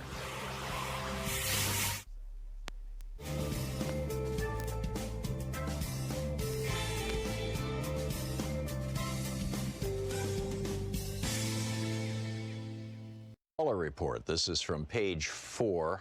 It's titled Executive Summary to Volume 1, Russian Social Media Campaign. The Internet Research Agency carried out the earliest Russian interference operations identified by the investigation, a social media campaign designed to provoke and amplify political and social discord in the United States. The IRA was based in St. Petersburg, Russia, and received funding from Russian oligarch Yevgeny Prigozhin and companies he controlled. Prigozhin is widely reported to have ties to Russian President Vladimir Putin. Large chunk of unredacted stuff. In mid-2014, the IRA sent employees to the United States on an intelligence gathering mission with instructions redacted. The IRA later used social media accounts and interest groups to sow discord in the U.S. political system through what it termed, quote, information warfare, end quote. The campaign evolved from a generalized program designed in 2014 and 2015 to undermine the U.S. electoral system to a targeted operation that by early 2016 favored candidate Trump and disparaged candidate Clinton. The IRA's operation also included the purchase of political advertisements on social media in the names of U.S. persons and entities, as well as the staging of political rallies inside the United States. To organize those rallies, IRA employees posed as U.S. grassroots entities and persons and made contact with Trump supporters and Trump campaign officials in the United States. The investigation did not identify evidence that any U.S. persons conspired or coordinated with the IRA. Section 2 of this report details the office's investigation of the Russian social media campaign. Russian hacking operations. At the same time that the IRA began to focus on supporting candidate Trump in early 2016, the Russian government employed a second form of interference, cyber intrusions, hacking, and release of hacked materials damaging to the Clinton campaign. The Russian intelligence service, known as the Main Intelligence Directorate of the General Staff of the Russian Army, GRU, carried out these operations. In March 2016, the GRU began hacking the email accounts of Clinton campaign volunteers and employees, including campaign chairman John Podesta. In April 2016, the GRU hacked the computer networks of the Democratic Congressional Campaign Committee, the DRCC, the DCCC, and the Democratic National Committee, the DNC. The GRU stole hundreds of thousands of documents from the compromised email accounts and networks. Around the time that the DNC announced in mid-June 2016 the Russian government's role in hacking its network, the GRU began disseminating stolen materials through fictitious online personas, DC Leaks, and Guccifer 2.0. The GRU later released additional materials through the organization WikiLeaks. The presidential campaign of Donald J. Trump campaign or campaign, showed interest in WikiLeaks releases of documents and welcomed their potential to damage candidate Clinton. Beginning in June 2016, redacted, forecast to senior campaign officials that WikiLeaks would release information damaging to candidate Clinton. WikiLeaks' first release came in July 2016. Around the same time, candidate Trump announced that he hoped Russia would recover emails described as missing from a private server used by Clinton when she was Secretary of State, parenthesis. He later said he was speaking sarcastically, close parenthesis, redacted. WikiLeaks began releasing Podesta's stolen emails on October 7th, 2016, less than 1 hour after a U.S. media outlet released video considered damaging to candidate Trump. Section 3 of this report details the office's investigation into the Russian hacking operations, as well as other efforts by Trump campaign supporters to obtain Clinton-related emails. Russian contacts with the campaign. The social media campaign and the GRU hacking operations coincided with a series of contacts between Trump campaign officials and individuals with ties to the Russian government. The office investigated whether, this is the Mueller's office when he says the office investigated whether those contacts reflected or resulted in the campaign, that's the Trump campaign, conspiring or coordinating with Russia in its election interference activities.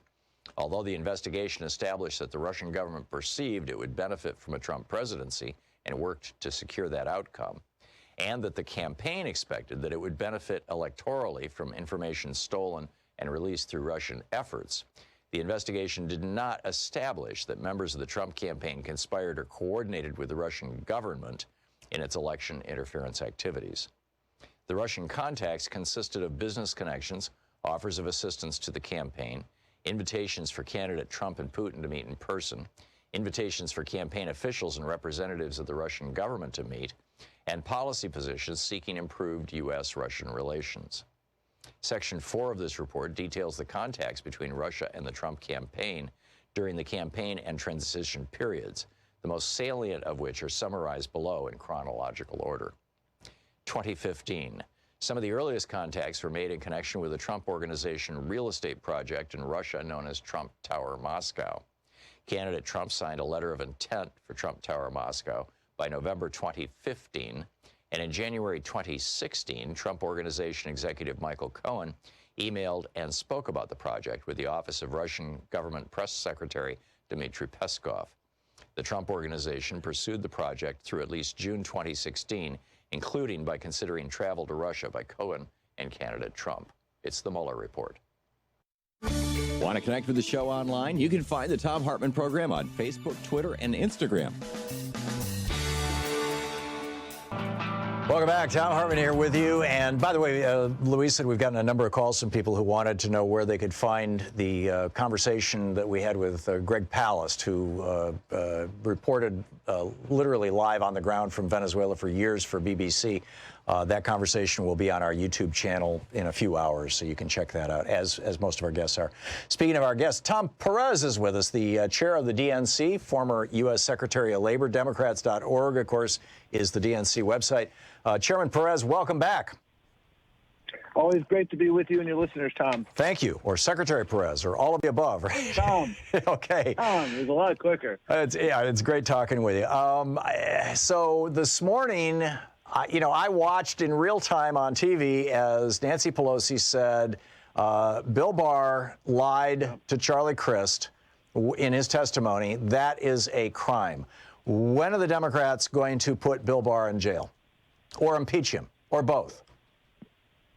Well, I think the first thing I would do if I were in the House is to write a letter to the Inspector General of the Justice Department. And I again, by way of background, Tom, I worked there for 12 years, so I know a little bit about that place. Mm-hmm. And I think the Justice Department's Inspector General has an obligation to open up an investigation into this charge, because, I mean, just looking at that testimony, we need to bring a dictionary next time so he'll understand the meaning of the word suggest.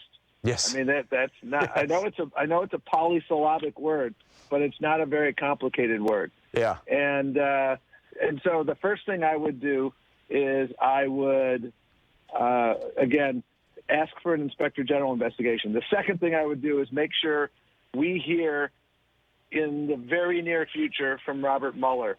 I actually think it's more important to hear from Robert Mueller before we hear from William Barr, because Robert Mueller is going to tell the truth, I believe.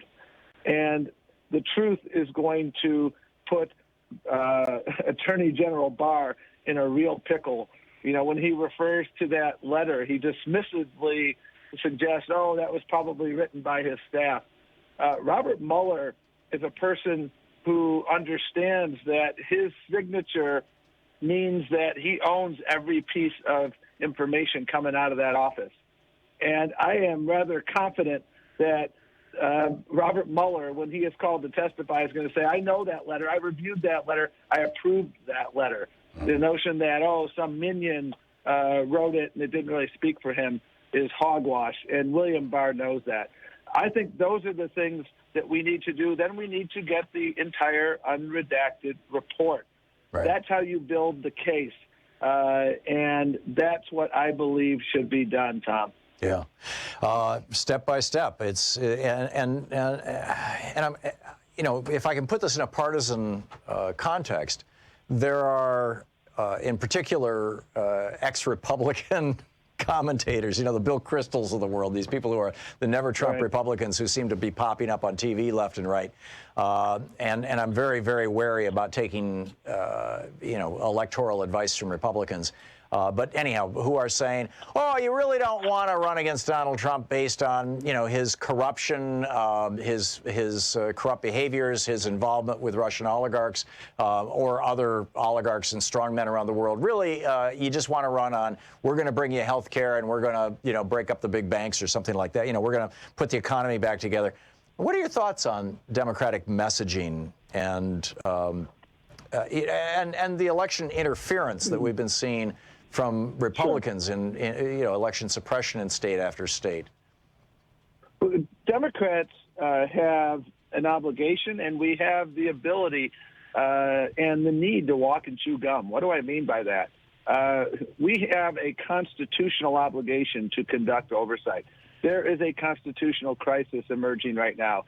They are not only stonewalling on the Mueller report, they're stonewalling on basic oversight. I want information on voting rights enforcement. I want information from the Labor Department and elsewhere on basic issues, and they're saying no to everything. That's a constitutional crisis.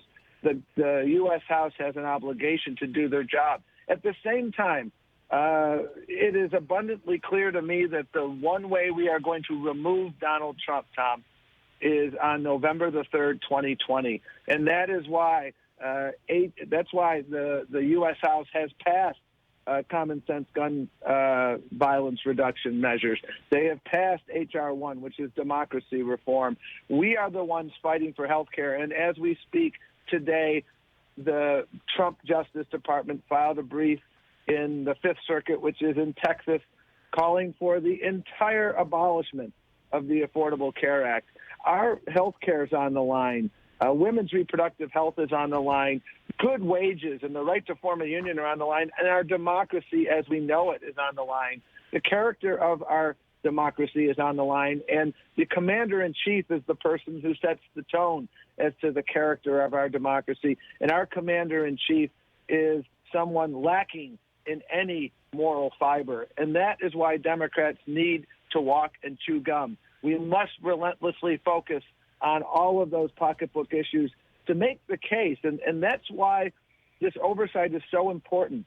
You want to know when you go to the polls, Tom, does this president have my back, or is he looking to line his own pockets? This is a president who persuaded a number of people that, hey, I have your back. And what we have seen time and time again, what was H.R. 1 when they controlled the House of Representatives in 2017? That was the tax cut bill. Donald Trump is looking out for himself and for people like him. It's the Democrats who are fighting for prosperity for everyone, not just a few at the top. And it's the Democrats who are fighting to preserve our democracy. So we must walk and chew gum, Tom. And I'm proud of the work that people are doing in the House. And I sure as heck hope that this Attorney General's Inspector General at the Justice Department commences an investigation of these very, very serious allegations. He's supposed to be the people's lawyer, not the president's lawyer. Right, and apparently he doesn't understand that at all. For people who don't know what happened, the Affordable Care Act, you have 17 Republican states where the attorneys general, and actually it was more than 17 back when it was done, but some of those states have dropped out now. Wisconsin got a Democratic governor, so they're out. So these states went to, sued the federal government in a fairly right-wing federal district court in Texas. They got a judge to say, yeah, let's strike down the entire Affordable Care Act as being unconstitutional. Then the Democrats appealed that. It's going to the Fifth Circuit, which, I think these proceedings are going to be heard in New Orleans, but I'm not sure. But it's the Fifth Circuit is the South. Whether that judge or whether, I don't know if they're doing a 3-judge panel, a single judge, or the whole thing. But however the Fifth Circuit rules, it'll almost certainly be appealed to the Supreme Court. Trump now has a solid 5 right-wing majority on the Supreme Court, and his most recent, Kavanaugh and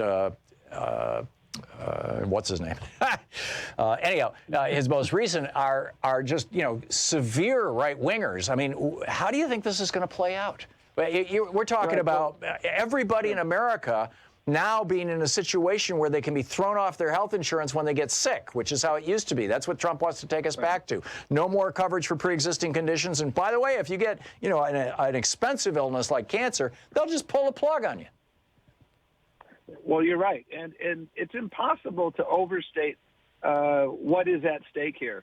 If you're a listener here who has a a pre-existing condition, or you have a 24-year-old who's still on your insurance, that's in danger. If you had a premature baby and he was in the hospital or she was in the hospital for a year and you accumulated $1 million worth of hospital bills, the pre-ACA world, you would have been filing for bankruptcy. The eliminated the lifetime cap on benefits. It's impossible to overstate how game-changing the Affordable Care Act is. Here's what's happened, Tom. This is the far-right playbook. The most conservative federal circuit in the country is the Fifth Circuit, which encompasses Texas, Louisiana, and a few other states. So when I was at the Justice Department and at the Labor Department, when the Republicans wanted to try to undo everything we did, like our overtime rule, which was trying to make sure that if you worked extra, you got paid extra. Everywhere they went, every time they wanted to undo something that we were trying to do to help people, they would file a case in Texas.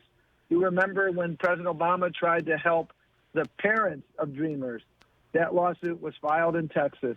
You get a conservative court and then a conservative appellate court. So we have about 45 seconds. How do you think this is going to play out? Yeah. Well, I think there's a good chance that we will lose in the Fifth Circuit because it's a terrible circuit. It will then go up to the Supreme Court. And if this court is true to its principles, there is a very, very easy way to resolve this. There is a doctrine called severability. If there's a part of the Affordable Care Act that you don't like, then you strike that down and everything else stays put. That is a principle of jurisprudence that is not a Democrat or Republican principle of jurisprudence. It's a fundamental principle of jurisprudence. If the Supreme Court is true to its principles, they should uphold it. Yeah, that's the $68 million question. It's going to be a real challenge for John Roberts, I'll tell you. Thom Perez, the chair of the Democratic Party. Thank you so much, Tom. Always a pleasure. Great talking with you. Thank you very much, Chairman Perez. We'll be right back.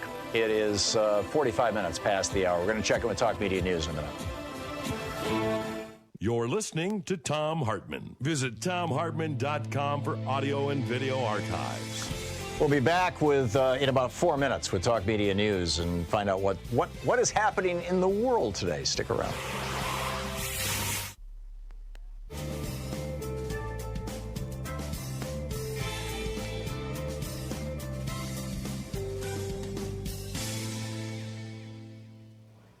And welcome back. Damon in Las Vegas. Hey, Damon, thanks for watching Free Speech TV. What's up? Damon? Oh, my. Damon's been on hold for almost an hour. He's on line 2, Louise, if you want to check it out. Richard in Utah. Hey, Richard, what's on your mind? Hey, Tom, I have 2 questions for you. Mm-hmm. If Congress controls the purse for the federal government, why don't they just shut off the funds to the Department of Justice? That's my first question. Well, let me answer it very quickly. It's because Congress is a word that encompasses both the House and the Senate. The Republicans control the Senate, so no legislation would be able to be passed right now that could cut off that funding, and it would also have to be signed by the president. Okay, the second question is, how long is it going to take for these courts to make a decision on all these subpoenas once they get there? You know, Donald Trump is betting that the Supreme Court will drag this out and that none of these things will be litigated or decided in a way that could cause the release of his financial records or anything else until after November 3rd of 2020. So he's betting that this isn't actually a we're going to defeat them strategy. This is a we're going to delay them strategy. And he's betting that he can drag this out for about 16 months. I think the odds are that he's going to win that bet are better than 50-50, but they're not 100%. Well, so we're just going to have to wait until his term expires before we get any kind of a solution to all of this mess. I think that's very likely. Okay. Thanks a lot for your time. Yeah. Thanks a lot, Richard. Good talking to you. James in Spokane, Washington. Hey, James, what's up? James, you're on the air. Oh, thanks, Tom. How you doing? Good. What's on your mind? I wanted to straighten out for your own personal erudition. I've used the term blackguard before, You know the term, you've seen it before, I'm sure. It's spelled blackguard. Okay. And that's how it relates to pots and pans. Bed pots and timber pots and bed pans. Mm-hmm. And that's what we are to the Republicans. But anyway, the corporate Dems, Tom, it's not that they're cheating or lying or anything. You have to realize they have children and grandchildren. They have financial investments in the system. They don't want socialism. Why would they? They're vested in this system. Well, if you're talking socialism as government control of the means of production and supply, there's not a single Democrat who is advocating that. I'm not talking about that. You understand what I'm saying? People have investments. Their children and grandchildren have investments in the system. James, during the socialist administration of Franklin Roosevelt, which was more radical, FDR's second Bill of Rights is more radical than anything Bernie has proposed. The stock market did great. Stan, I'm a socialist. I don't care what you are. The reality is there's not a single Democrat who's advocating socialism. Or advocating anything that's going to hurt anybody's investments. The corporate Dems sound like milquetoast, Tom. I don't think this has to do with investments, James. It has to do with continuing to get money for their campaigns and, giant speaking fees and things like that. That's what it has to do with. It's not that they're looking for their future investments. It's that they're looking at their present income, frankly. We'll be back with Talk Media News. We're going to check in with Bob Ney and find out what's up in the world. Stick around. We'll be right back.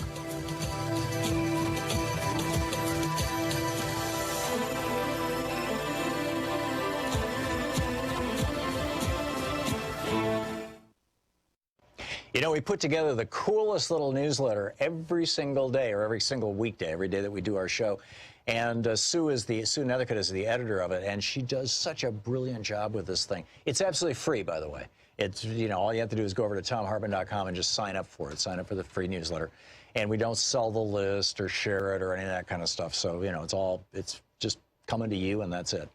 And every day, as we're doing the show, Sue is listening to the show, and she is finding the websites for all the articles and all the stories and all the topics, broadly speaking, that I'm talking about on radio and on TV.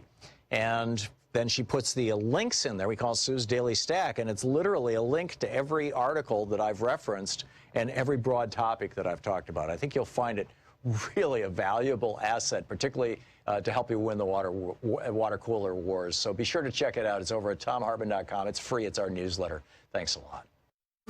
Want to connect with the show online? You can find the Thom Hartmann Program on Facebook, Twitter, and Instagram. .com.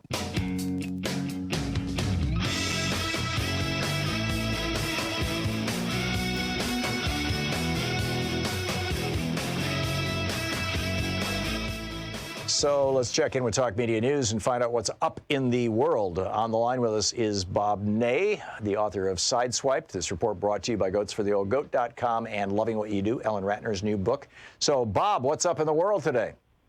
Well, Tom, there's a lot, but let's start with the Interior Department and British Petroleum. Of course, this is going to affect all oil companies, but we can't forget the 2010 BP nightmare. Mm-hmm. And the Interior Department is, as of today, rolling back the rules on the safety features that the Obama administration put in after the 2010 oil spill, Deep Horizon oil spill.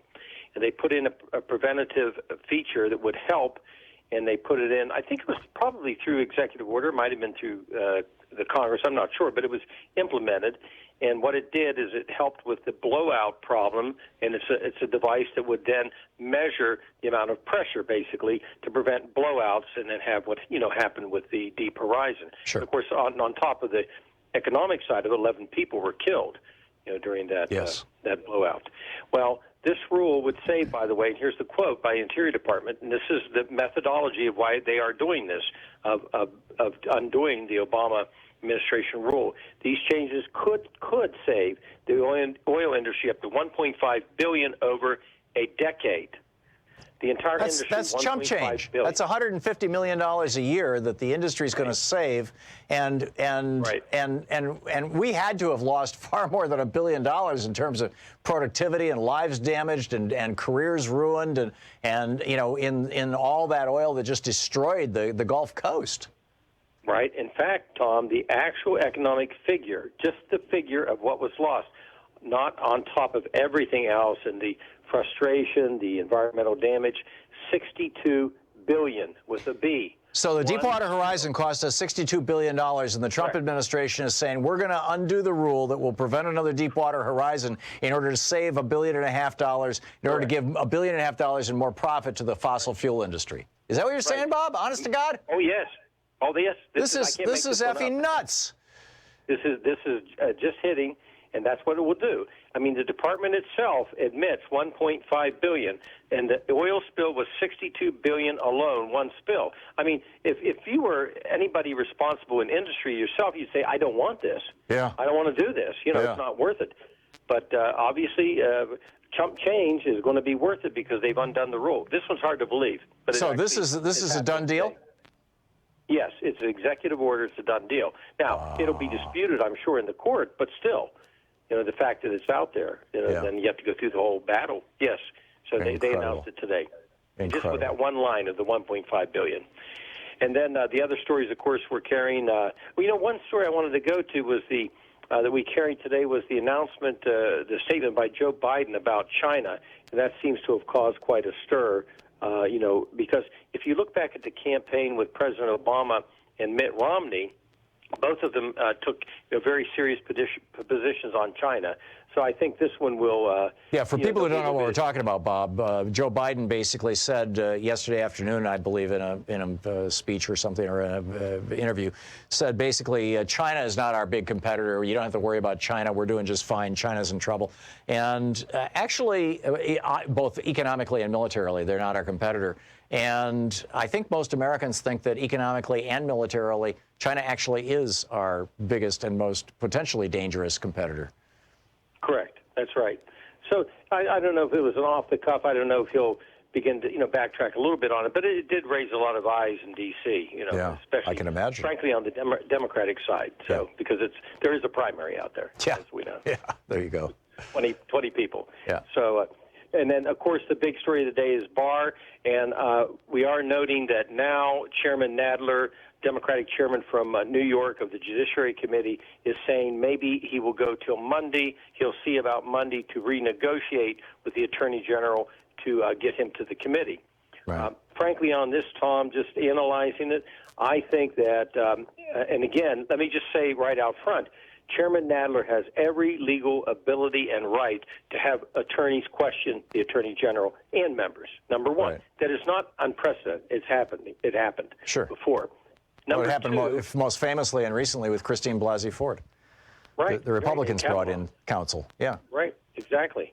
And then the other thing is this: why would the highest-ranking attorney, technically the Attorney General of the United States is, why would the highest-ranking attorney want to have any form of public look that he has a fear factor of other attorneys asking him questions? He's already went through the Senate. But I believe that probably the chairman will negotiate something, or will actually maybe backtrack from what he did, because this is a win for Barr. I mean, I understand that the chair runs the committee. I fully understand that. I chair the committee, but sometimes, in order to win the war, you have to lose a battle. Right. And so I don't think giving Barr the ability to constantly use these excuses it will work. It'd be better to get him there and grill him, especially after yesterday's performance in the Senate. Also, the contempt charges, as we all know, there's been two recent charges we can talk about: Harriet Miers and then Eric Holder under President Obama. Harriet Miers is under Bush. It took 6 years to litigate those. Oh, geez. Yeah. So and that's what Bob Barr knows, or Bill Barr knows, yes, is that it's an empty threat. Absolutely. Yeah. Amazing. Right. Bob Ney, Talk Media News, author of Sideswiped. Thank you, Bob. Thank you, Tom. Great talking with you. Stick around. Coming up next, we're going to be talking with, at the top of the hour, Jason Bauman about the Stonewall Uprising. It's going to get fascinating. Stick around. You're listening to Thom Hartmann.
From the Mueller report, this is from page 9, picking up where we left off yesterday. Separately, Russian intelligence officers who carried out the hacking into Democratic Party computers and the personal email accounts of individuals affiliated with the Clinton campaign conspired to violate, among other federal laws, the Federal Computer Intrusion Statute, and they have been so charged. And then there's a bunch of redacted stuff. Second, while the investigation identified numerous links between individuals with ties to the Russian government and individuals associated with the Trump campaign, the evidence was not sufficient to support criminal charges. Among other things, the evidence was not sufficient to charge any campaign official as an unregistered agent of the Russian government or other Russian principal. And our evidence about the June 9, 2016 meeting and WikiLeaks releases of hacked materials was not sufficient to charge a criminal campaign finance violation. Further, the evidence was not sufficient to charge that any member of the Trump campaign conspired with representatives of the Russian government to interfere in the 2016 election. Third, the investigation established that several individuals affiliated with the Trump campaign lied to this office and to Congress about their interactions with Russian-affiliated individuals and related matters. Those lies materially impaired the investigation of Russian election interference. The office charged some of those lies as violations of the federal false statement statute. Former National Security Advisor Michael Flynn pleaded guilty to lying about his interactions with Russian Ambassador Kislyak during the transition period.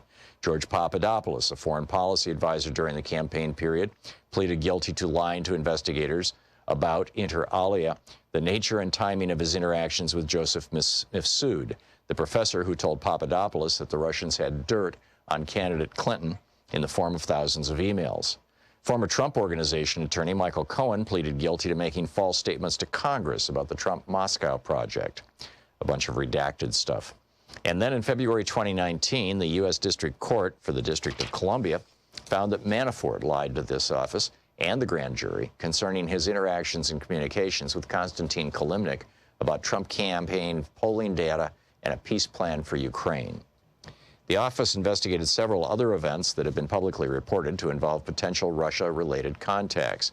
For example, the investigation established that interactions between Russian Ambassador Kislyak and Trump campaign officials, both at the candidate's April 6, 2016 foreign policy speech in Washington, D.C., and during the week of the Republican National Convention, were brief, public, and non-substantive.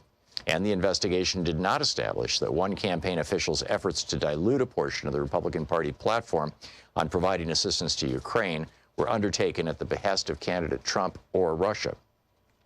The investigation also did not establish that a meeting between Kislyak and Sessions in September 2016 at Sessions' Senate office including anything more than a passing mention of the presidential campaign. The investigation did not always yield admissible information or testimony, or a complete picture of the activities undertaken by subjects of the investigation. Some individuals invoked their Fifth Amendment right against compelled self-incrimination and were not, in the office's judgment, appropriate candidates for grants of immunity. The office limited its pursuit of other witnesses and information, such as information known to attorneys or individuals claiming to be members of the media, in light of internal Department of Justice policies. Some of the information obtained via court processes, moreover, was presumptively covered by legal privilege and was screened by investigators by a filter or taint team. Even when individuals testified or agreed to be interviewed, they sometimes provided information that was false or incomplete, leading to some of the false statements charges described above. And the office faced practical limits on its abilities to access relevant evidence as well. Numerous witnesses and subjects lived abroad, and documents were held outside the United States. Further, the office learned that some of the individuals we interviewed or whose conduct we investigated, including some associated with the Trump campaign, deleted relevant communications or communicated during the relevant period using applications that feature encryption or that do not provide for long-term retention of data or communication records. In such cases, the office was not able to corroborate witness statements through comparison to contemporaneous communications or fully question witnesses about statements that appeared inconsistent with other known facts. Accordingly, while this report embodies factual and legal determinations that the office believes to be accurate and complete to the greatest extent possible, given these identified gaps, the office cannot rule out the possibility that the unavailable information would shed additional light on or cast in a new light the events described in the report. Number 1, the special counsel's investigation. On May 17, 2017, Deputy Attorney General Rod J. Rosenstein, then serving as acting Attorney General for the Russia investigation following the recusal of former Attorney General Jeff Sessions on March 2, 2016, appointed the special counsel, quote, to investigate Russian interference in the 2016 presidential election and related matters, end quote. Office of the Deputy Attorney General's Order number 3915-2017. The acting Attorney General ordered the appointment of the special counsel in order to discharge the acting Attorney General's responsibility to provide supervision and management of the Department of Justice and to ensure a full and thorough investigation of the Russian government's efforts to interfere in the 2016 presidential election. The special counsel, the order stated, is authorized to conduct the investigation confirmed by then FBI Director James B. Comey in testimony before the House Permanent Select Committee on Intelligence on March 20, 2017. It's the Mueller report. You know, every day here on the Thom Hartmann Program, Louise and I and our team, Sean, Nate, Shira, Dave, Chase, Sue, Nigel, Ron, we all work to put together the very, very best show we possibly can. And there's an enormous amount of work that goes into the show. And one of the things that comes out of that is a lot of content, a lot of specific information that we go through and we dig out and, you know, we want to share with you. And Sue puts that into our newsletter every week. And I think you will, if you don't already receive our newsletter, it comes in email every day, about an hour after we're off the air, or maybe a couple hours after we're off the air. And Sue goes through and pulls literally every link to every story that we talked about and puts it into the newsletter. It's free. We don't sell the list or anything. You complete safety and security. There's no charge. There's no nothing. Just, you know, plug in your email address over at thomhartmann.com and you get signed up for the newsletter. It's all fairly obvious. You'll see it on the website. So check it out, thomhartmann.com. Thank you. Want to connect with the show online? You can find the Thom Hartmann Program on Facebook, Twitter, and Instagram.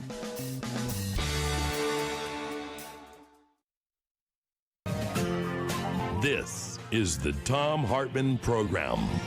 And welcome back to the third hour of our program. We've been talking about, started out talking with Greg Palast about the situation in Venezuela. We talked with Tom Perez at the chair of the DNC about the, electoral politics and the possible impeachment or even imprisonment of William Barr, our Attorney General. We talked with, it's been, a pretty remarkable. We talked with Richard Wolff about modern monetary theory. We'll get to our ongoing conversation on all those issues. But first, Jason Bauman is with us.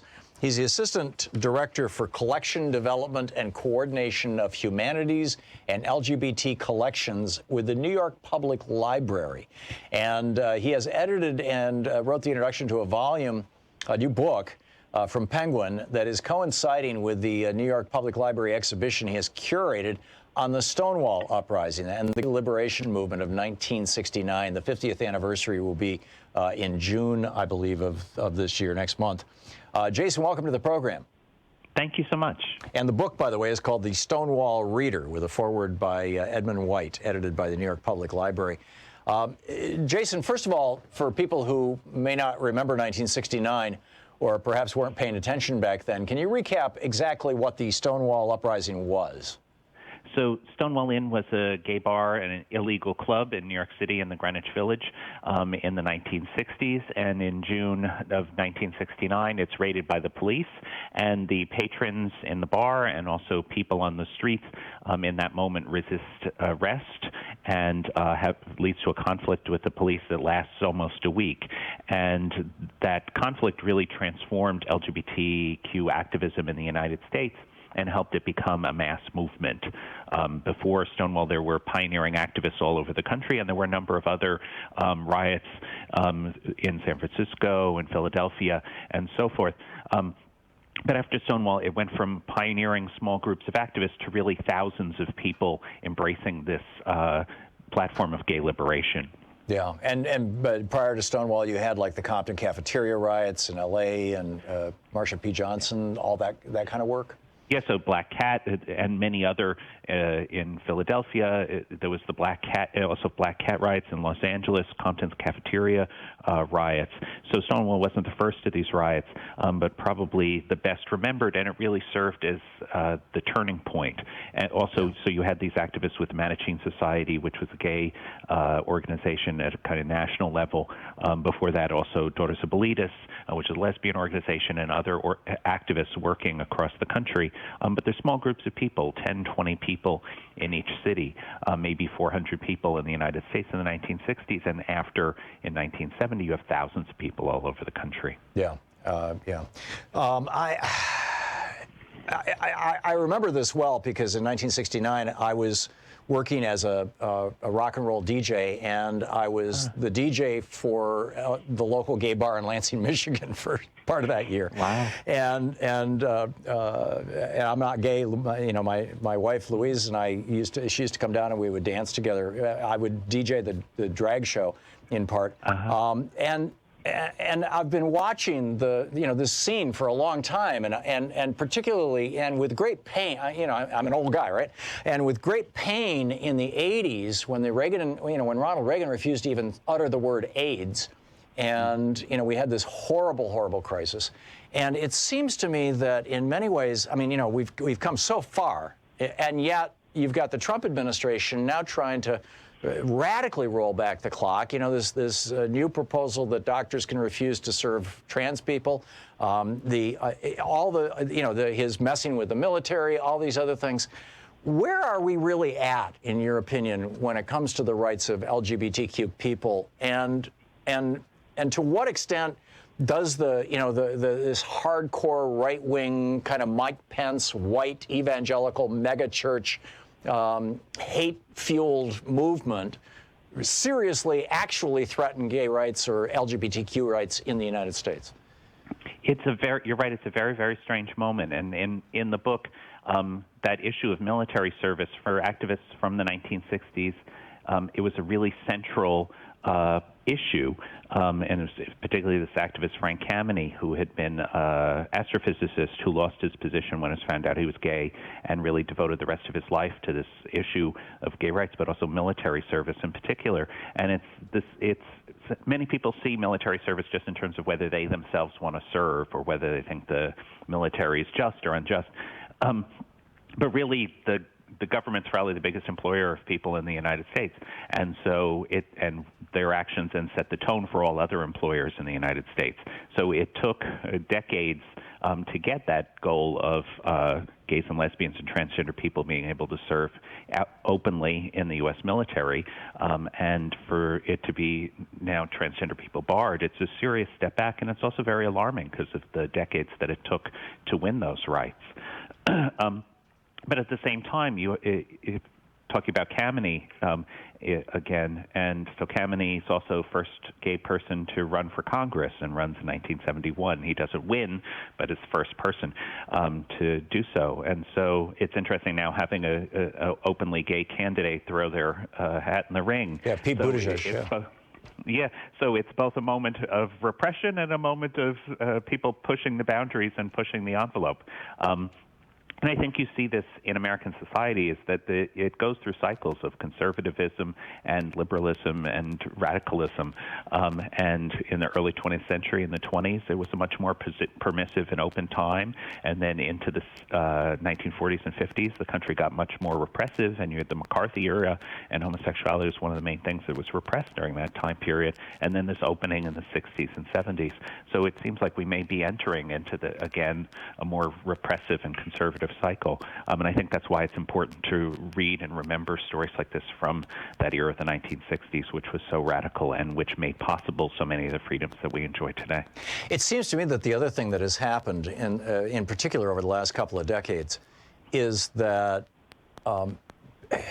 because of these protections that are coming forward, and because of societal changes, and because of, frankly, cultural changes, we're seeing over the last decade and a half or 2 decades, we're seeing gay people or LGBTQ people being portrayed in a positive light in media, for example, and particularly on television, that people have been coming out. And I mean, in my own immediate family, we have a trans person and a gay person. You know, I mean, it's just, you know, so I think that's true of pretty much every family in America, that they have at least somebody that they personally know. And that would argue, and that's actually, you know, among white people in the United States, that's not even true about race. I mean, there's large chunks of the United States where there's white people who've never had any kind of meaningful interaction with somebody who's black, but they have, in all probability, with somebody who's gay. And it seems to me that because so many people have come out and so many people have gotten kind of real about all this, that it's going to be really difficult to go backwards. Or am I just being hopelessly optimistic? Joe, I hope you're right. That it'll be much harder to go backwards. And I wonder if that's part of the reason for transgender people being in some way singled out, if it's a matter of trying to split this movement. Right, that's the minority within the minority. Of trying to scapegoat a certain group of people. And I think that's what's also so worrisome about it. Yeah.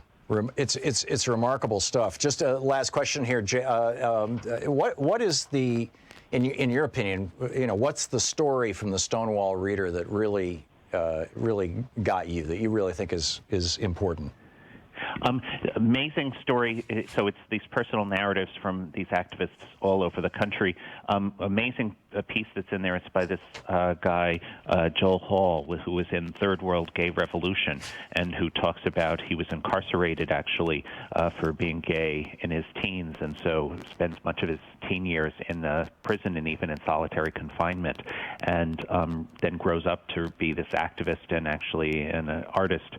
And it's just amazing the oppression that people suffered during that period in the 1960s and 70s, and really how they triumphed over it, and really by politically organizing, by creating political communities, newspapers, through protest, and they moved our whole society forward. So I want people to be inspired by these stories, that know what it was like in the past, but also that they can make a difference today. Yeah, it's important stuff. It really is. This is us. I mean, this is the human family here.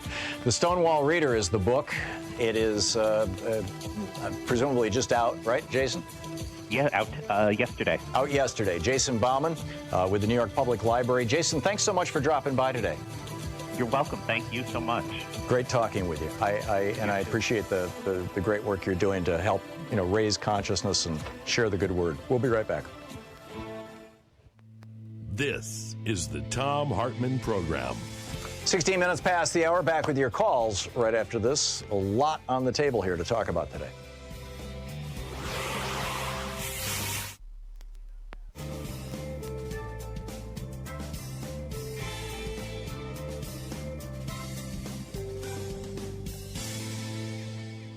And welcome back. Corky in Rochester. Hey, Corky, thanks for watching Free Speech. What's up? Yeah, well, they're getting back at the ACA. I told you it wasn't going to stop till it gets rid of everything Obama does. Now they're going after the Consumer Protection Agency. And they're not going to quit. He's not going to quit because he's a spiteful ass clown. Well, he's also, dancing with the billionaires and the libertarians and the right-wing conservatives who want corporations to run every aspect of our lives, or the religious right who want the religious right to run every aspect of our lives. I mean, Trump is an autocrat, and he's supported by people who are, functional autocrats. Corky. I think he only cares about himself, and he's about anything that would benefit him and his family. Right. I don't think he cares about anybody. No, I think you're right. Him and his family. Full-blown sociopathic narcissist. You're absolutely right. Corky, thank you. Well said. Gloria in Shannon, North Carolina. Hey, Gloria, what's on your mind? Hi, Tom. I just wanted to comment on when North Carolina and the GOP that has taken over, had taken over the state, but we're in the process of getting it back. I'm in the 9th district, and when the election happened last year, I knew something was wrong, because in the primary, the two Democrats that ran against each other they got more votes than I think it was about 5 or 6 Republicans together, all of them together. The Democrats got more, and in the election, there's about 9 counties or 8.5 counties in our district, and the Democrat won. McCready won every county but the 2 that are being investigated now. And it is so obvious and I just wanted to warn people, just pay. You don't have to pay a lot of attention. Just pay a little bit of attention to, especially your district, your county, because if you pay just a little bit of attention, you can see what is happening. You can catch it when the Republicans are doing election fraud. So you live in the congressional district where that guy was paying people to go around and take ballots from Democrats and throw them away. Is that right? Yes, I live in that district. I'm the adjoining county. Right. I'm in Robertson County, and he's in Bladen, which is the next county over, which I worked for 7 years in Bladen County with, and I know how the people are over there. It was nothing new for them. It's nothing new for them. Well, apparently he's been doing this for a couple of election cycles. Yeah, and they're starting to just wise up to what's going on. Yeah. I mean, you get in a county that is more Democratic than it is Republican, but yet still every election a Republican comes up winning. They should have known something was wrong then, but nobody was paying attention, and they were keeping it as close to the vest. The GOP was keeping it as close to the vest as possible. Yeah, there you go. Gloria, thank you. Thank you for sharing your story with us. It's great, and thanks for the heads up and the suggestion that we start paying attention to this stuff. Gloria, thank you very much for the call. It's 20 minutes past the hour. We'll be back with more of your calls in just a moment.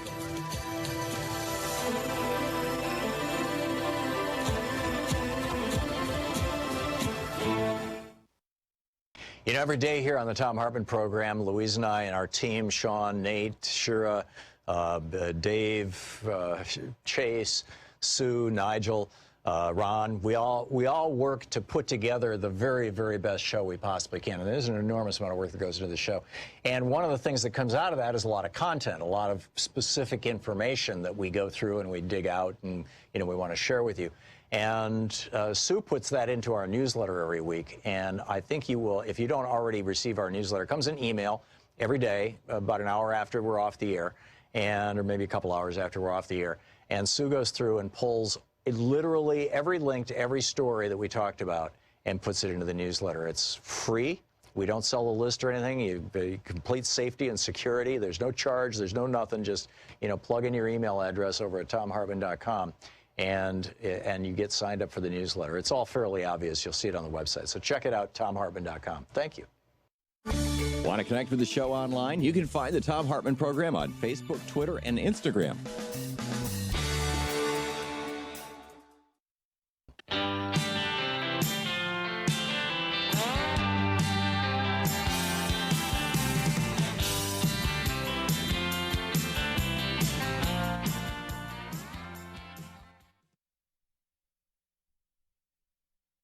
Hour when we talked with Greg Palast about what's going on in Venezuela, and somebody called in and said, the same thing is happening down in Honduras. You had, well, not the same thing, some, kind of parallel to this. Although in Honduras, the government actually was taking, right-wingers basically took control of the government in Honduras and got in bed with a bunch of corporate fools, and they privatized all health care and all education in the country. They literally passed a law a couple of days ago, on Monday. They passed a law that said everything that is, because Honduras has a national health care system, we're going to privatize that and sell it off to big corporations, and they have a public school system, and we're going to privatize that and sell it off to big corporations. And the people revolted, mostly in Tegucigalpa, but across the country. So much so that on Tuesday, in the face of these revolts, which were not covered at all in the American media, because after all, hey, it's just people revolting against privatization, and all the Republicans want to privatize everything, so we're not going to talk in the news about something that might embarrass the Republicans. But the next day, Congress, the Honduran Congress, voted unanimously to strike down the laws that they had approved just the previous week. I said Monday they passed the law. It was the week before. It was the Friday before. Number one. Number two, tax policy. This is just amazing. This is from Eugene over at at DU. It was, I'm not sure where Eugene got it from, but the boys each received about $15,000 in survivor benefits last year. This is a family who had their father die, and the sons are getting survivor benefits, $15,000 each. And the mom was hit with a tax bill of $5,400 for these two sons, orphaned. I mean, not fully orphaned, but, lost their dad. A tax bill of $5,400 when the previous year was only $1,100. That's a 500% increase. I mean, why did their taxes go from $1,100 on their survivor benefits to $5,400? Well, it turns out that the Republicans, as part of the way that they're going to pay for their GOP tax scam in order to give billions of dollars to their, big donors and the billionaire class, they kicked in this thing called the kiddie tax, 37%. They're taxing children who are receiving death benefits in military families. And, I mean, this is insane, right? I mean, this is just nuts. And so this one mother, Jessica Braden Rogers, whose husband Michael was killed in the Middle East, wanted to speak to the Trump administration about her concerns about the fact that, she's having to pay thousands of dollars more in taxes on the benefits that her kids were getting that keeps them going, right? I mean, they've lost their breadwinner. So she called the White House. And she said, none of us found out about this until we were filing our taxes. What's the deal here? What can be done? And the White House hung up on her. The Gold Star widow has been completely unable to get any answers from her congressperson or the White House. She's represented by a Republican in Congress. She says, Braden Rogers says, I was hung up on them, and I've received no responses. And the same is true of the many military widows to whom I've spoken. Amazing. Meanwhile, there's a Democratic wave coming, a substantial Democratic wave coming. I mean, all indications, right? And Trump's popularity is higher than it's apparently ever been, but it's still below 50%. And therefore, the Republicans realize that the only way they can win is by cheating. Joan McCarter at Daily Kos writing about this a couple days ago. Republicans can only win by cheating. So in Texas, they're looking at making a mistake on a voter registration form. Like when you fill out your voter registration form, it says, what's your name? And if you forget to put a period, or you put the wrong thing in the wrong place, or you get your birthday, sometimes I mix up my month and day on my birthday. And, if you do any of those things, literally a mistake, it's a crime. It's a felony crime, not even a misdemeanor. Criminal penalties, including jail time for making a mistake on your voter registration form. Arizona is trying to make early voting more complicated. Tennessee lawmakers are considering discouraging voter registration groups by creating huge fines if you submit an incomplete form. In Arizona, this stuff is happening all over the country. And surprise, surprise. Anyhow, we'll be back with your calls right after this break. It's 28 minutes, coming up on 28 minutes past the hour.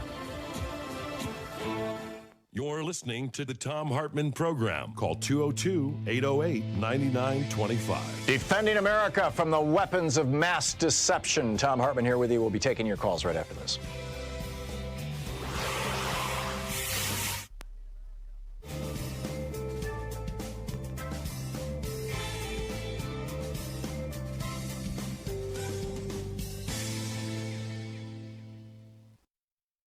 From the Mueller report, this is from page 9, picking up where we left off yesterday. Separately, Russian intelligence officers who carried out the hacking into Democratic Party computers and the personal email accounts of individuals affiliated with the Clinton campaign conspired to violate, among other federal laws, the federal computer intrusion statute, and they have been so charged.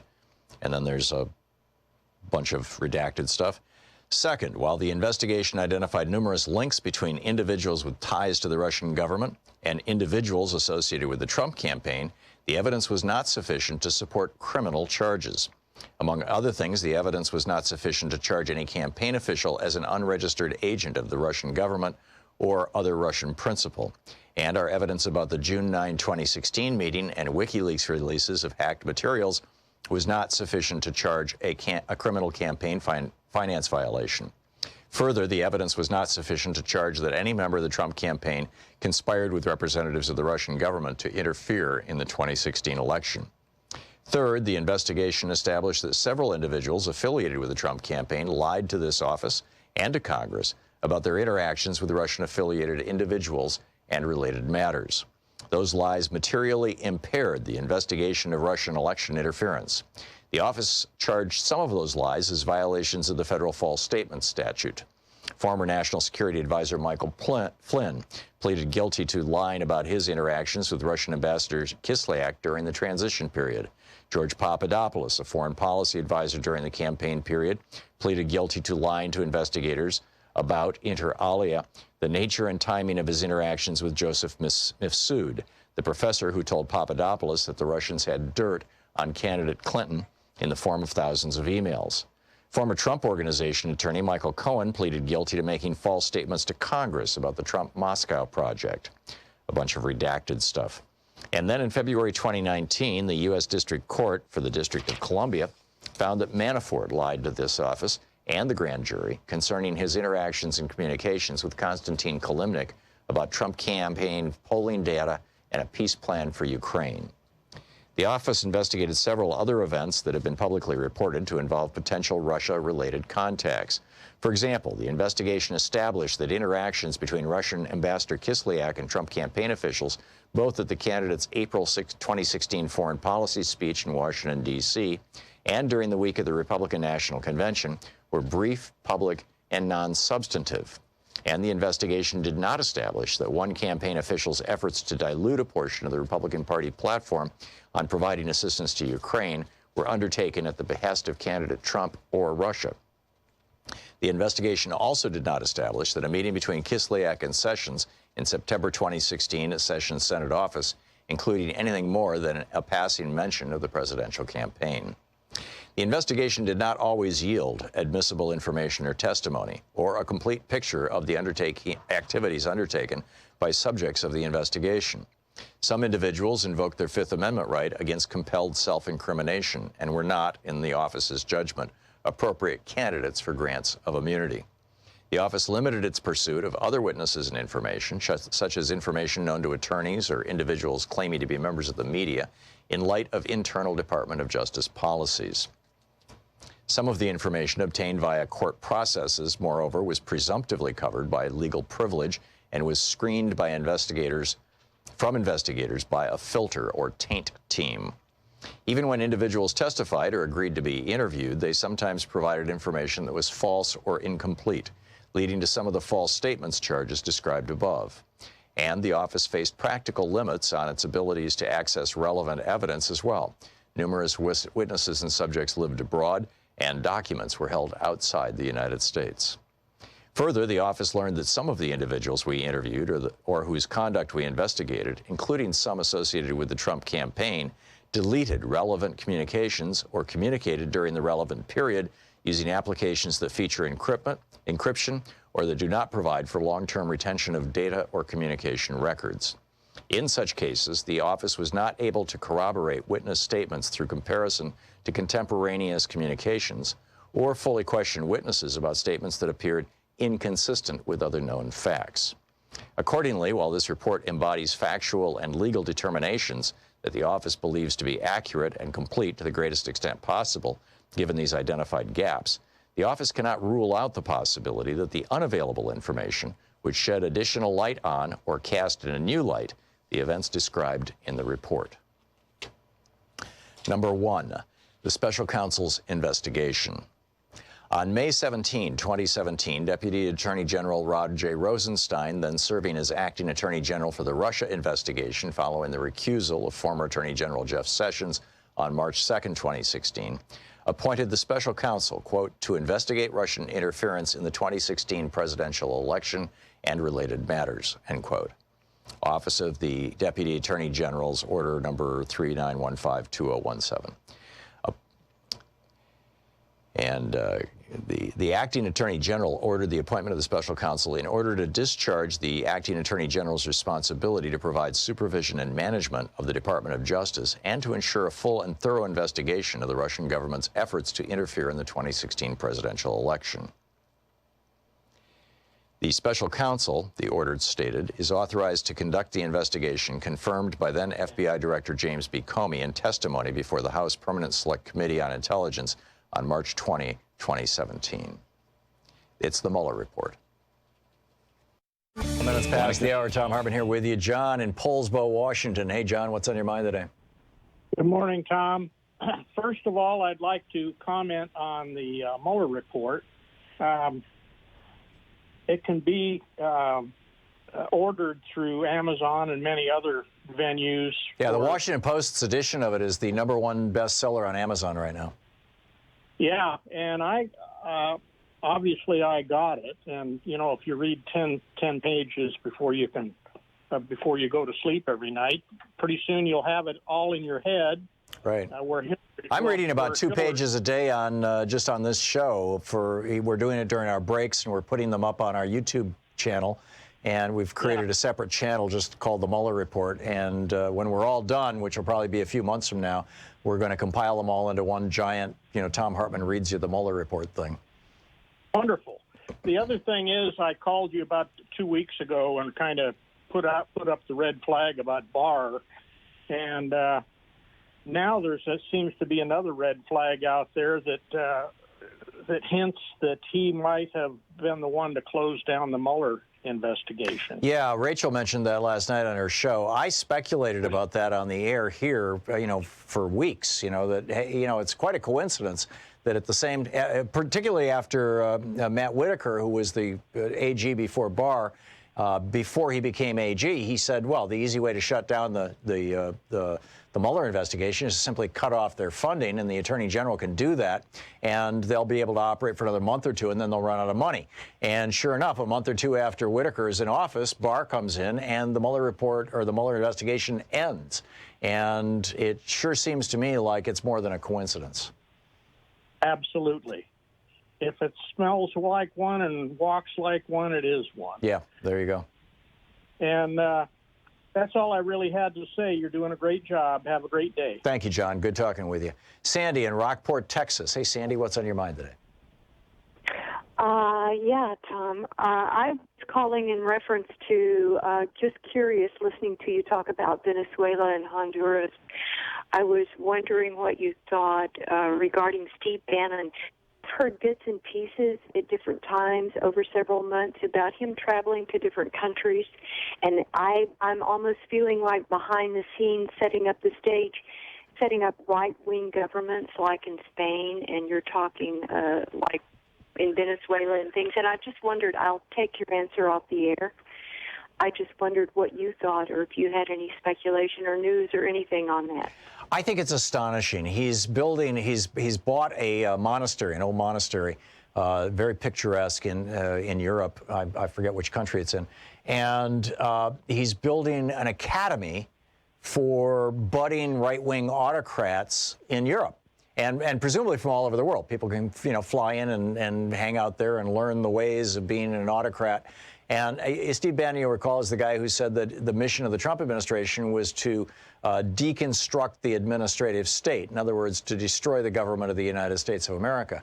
And that's what Trump has been doing, basically, for 2.5 years. Exactly. Yeah. Exactly. And Bannon is promoting that. And I think it's particularly ironic, and this is the point I made when we were talking with Greg Palast about what's going on in Venezuela with Maduro and Guaido, or whatever it is, that we are inserting ourselves into Venezuela, and not in a small way. I mean, we're doing it publicly. We're waving the flag. We're saying, we're here, we're doing this, and other countries are doing it with us.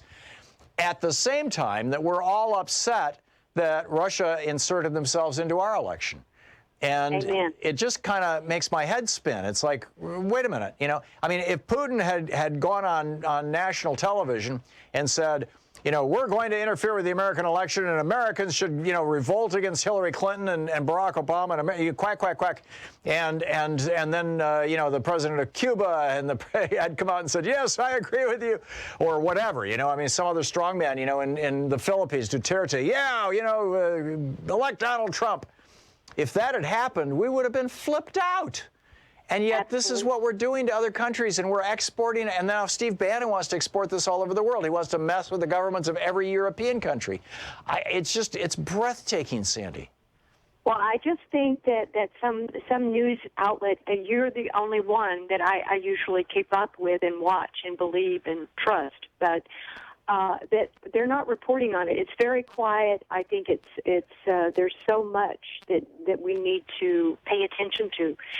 I'm 2.5 hours from the southern border, and we had no issues down here until Trump was put in the White House.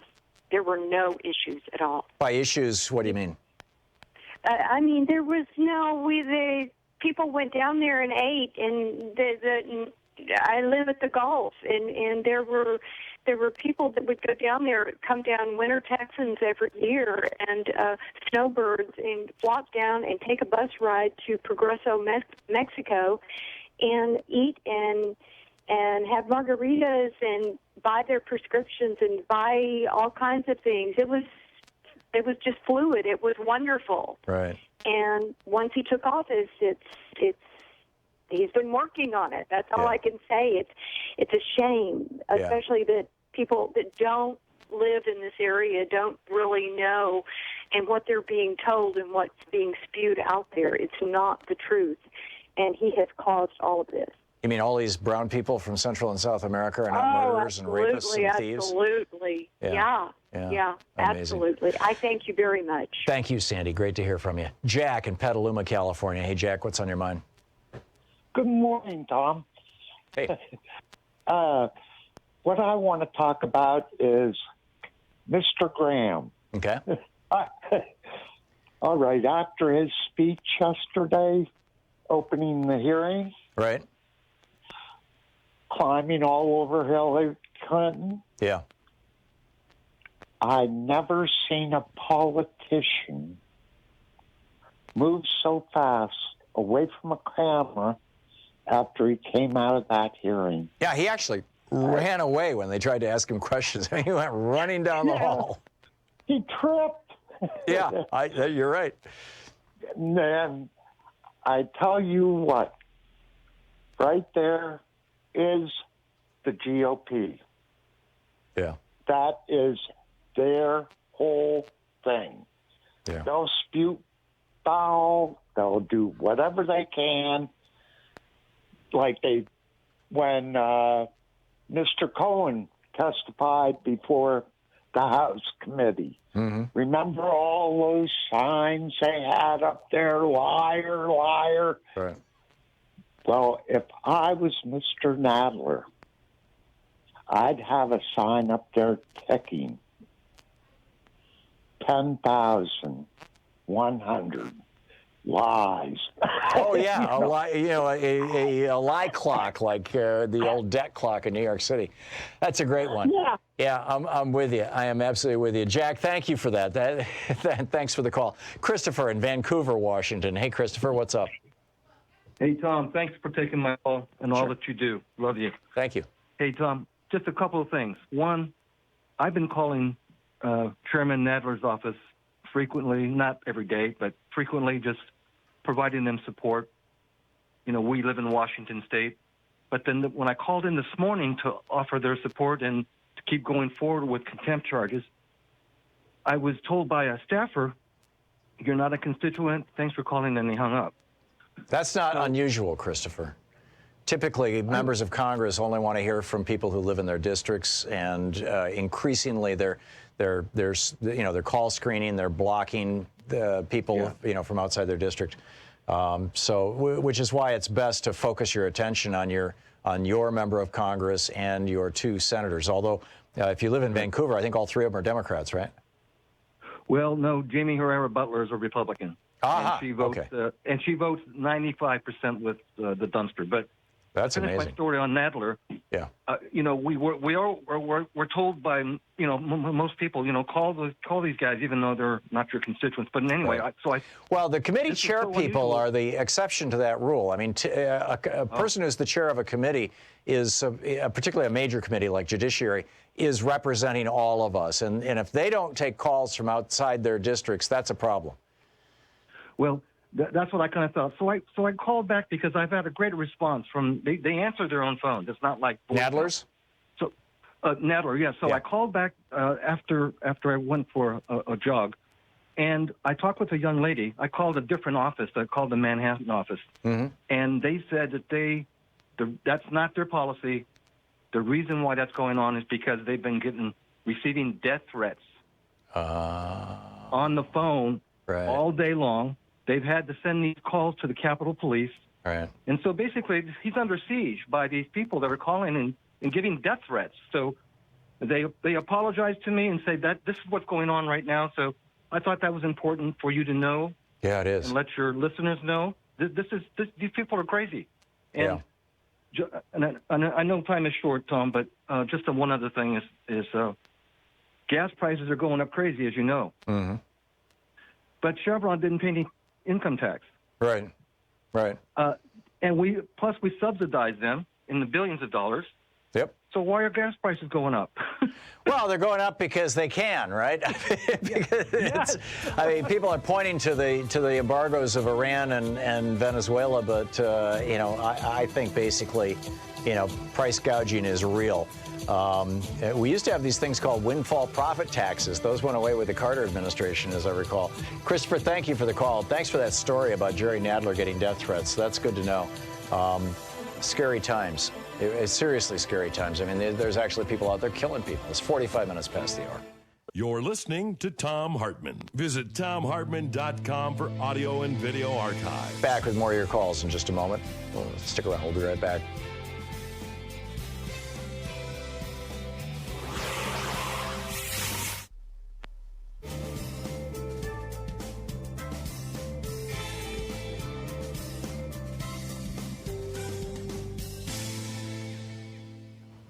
And welcome back. Tony is it Absecon, New Jersey? Am I saying that right, Tony? Absecon. Absecon. Okay. What's up? Well, Tom, the one issue that exposes the Republican Party for the heartless group they are, and this administration is being so heartless, is health care and health insurance. And I heard this story today about they're back in court again, and my head's about to explode. Yeah. It's costing me $18,000 a year to insure my family of 3. And that's nuts. I just feel like I just want to know when the American public is just going to wise up and vote this party out of power. People are always talking about the 2016 election, about Comey and Clinton campaign's incompetence and Russian interference and voter suppression. Well, I'm going to tell you where we need to start. With the 46% of the eligible electorate that didn't see fit to exercise their right to vote on November 8th of 2016. Yep. Yeah, I mean, you look at countries like Australia where voting is mandatory, and they've got 99% voter participation, and they enforce it with a tax, basically. If you don't vote, you get a $25 fine, which is levied along with your federal taxes. And if you don't vote a second time, I think it goes up to $100, and then it goes up from there. And so people start paying attention to it. And then once they know that they have to vote, they start paying attention to the issues and the candidates because, hey, I got to vote. I got to make a decision. I might as well inform myself. And I realize that that's probably not practical here in the United States, but I think we could come up with some sort of an incentive structure. I mean, that's a disincentive structure, one or the other, that might be constitutional in the United States, Tony. Well, we could definitely make it easier to vote. We could vote on weekends. We could vote over a whole week. Oh, and vote by mail. I mean, when Oregon went to vote by mail, we went from voter participation in the 50% up to, I think, 67, 69%, something. I mean, we've got some of the highest voter participation in the entire country now in Oregon and Washington State, because in both states there are no longer polling places. You can't go out and vote on election day. You get a ballot in the mail. In fact, yesterday for the upcoming local Multnomah County elections, I got it must be 40-page thick little booklet. And I know when I get the booklet that, a few weeks down or maybe a month down the road, the ballot is going to come, and so that I can vote. It's like, there it is. And Louise and I sit down and we fill out our ballots. We, pull up Willamette Week's website or whatever. And if it's issues or candidates we're not familiar with, one of the local progressive newspapers, and look through what they've said about these various people. We read the voter booklet that they send, and it's super easy, Tony. And I heard the clip today about the ACA and them being back in court, and as part of the story, the reporter says, well, the president says he's got this great plan that they're working on, and my head explodes, and I say, are people going to fall for that again? Right. I just pray they're not. Oh, the Republicans have been, that's been the Republican sales pitch for 40 years now. just trust us. Just put us in power. We'll take care of it. And it's pretty remarkable. Tony, thanks a lot for the call. Thank you, Tom. Yeah, good talking with you. We will be right back. Stick around. It's the Thom Hartmann Program. Fair and only slightly unbalanced.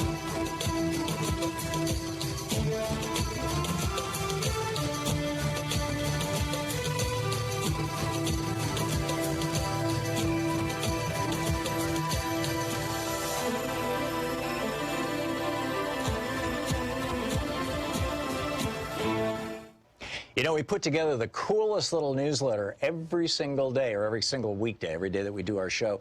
And Sue Nethercutt is the editor of it, and she does such a brilliant job with this thing. It's absolutely free, by the way. It's, all you have to do is go over to thomhartmann.com and just sign up for it. Sign up for the free newsletter. And we don't sell the list or share it or any of that kind of stuff. So, it's just coming to you, and that's it. And every day, as we're doing the show, Sue is listening to the show, and she is finding the websites for all the articles and all the stories and all the topics, broadly speaking, that I'm talking about on radio and on TV. And then she puts the links in there. We call Sue's Daily Stack, and it's literally a link to every article that I've referenced and every broad topic that I've talked about. I think you'll find it really a valuable asset, particularly to help you win the water cooler wars. So be sure to check it out. It's over at thomhartmann.com. It's free. It's our newsletter. Thanks a lot. Want to connect with the show online? You can find the Thom Hartmann Program on Facebook, Twitter, and Instagram. .com/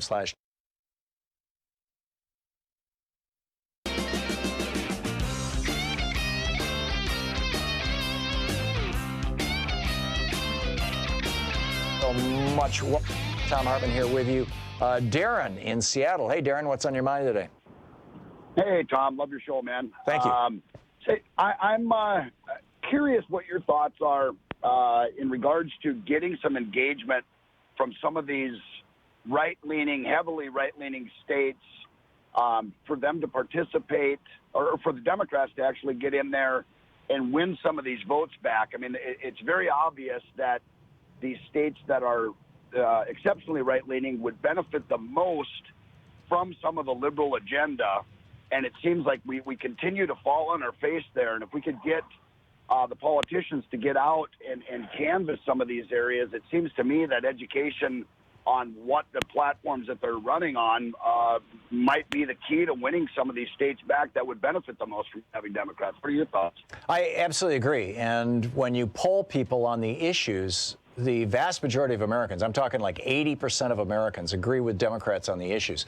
The problem is that the media will not talk about issues. They consider it, quote, deadly boring, and what they would much rather talk about is the horse race, who's winning, who's losing, who's ahead, who's behind, who's humiliated, who's rising up, all this kind of stuff. And broad, if they're going to talk about an issue, they want to throw it into a category that's highly inflammatory, like, is this person a socialist? that kind of stuff. And as a consequence, there is no national conversation about health care outside of, how it affects the election races. There is no national conversation about, the safety, for example. Bob Ney in his news report an hour ago was talking about how the Trump administration just issued an executive order overturning the Obama executive order that if you're going to drill like the Deepwater Horizon, you have to have a functional blowout protector, and you have to have something that measures the pressure on the line. And this blowout in the Gulf cost us at least $36 billion. And not having to have blowout protectors and measure this pressure will save the oil companies $1.5 billion over a 10-year period. And the Trump administration has decided that it's more important for the oil companies to make a $1.5 billion additional profit than it is to protect us from $36 billion worth of damage to our coastlines. I mean, this is the kind of insanity that's happening. But you won't see that. I mean, literally won't see that covered in the news. And this is I think it's the biggest challenge we have right now is corporate news only interested in if it bleeds, it leads. That's pretty much it. Do you think would there be any benefit? Coming from, I lived in Idaho for the better part of a decade. In rural Idaho, I was one of the few liberals that lived in rural Idaho as a Democrat. But they, there certainly we owned guns at the house. We were rural enough that if you did call the police station, that you'd be waiting honestly 45 minutes to an hour for someone to show up. So I mean, it was like having a fire extinguisher, if you will.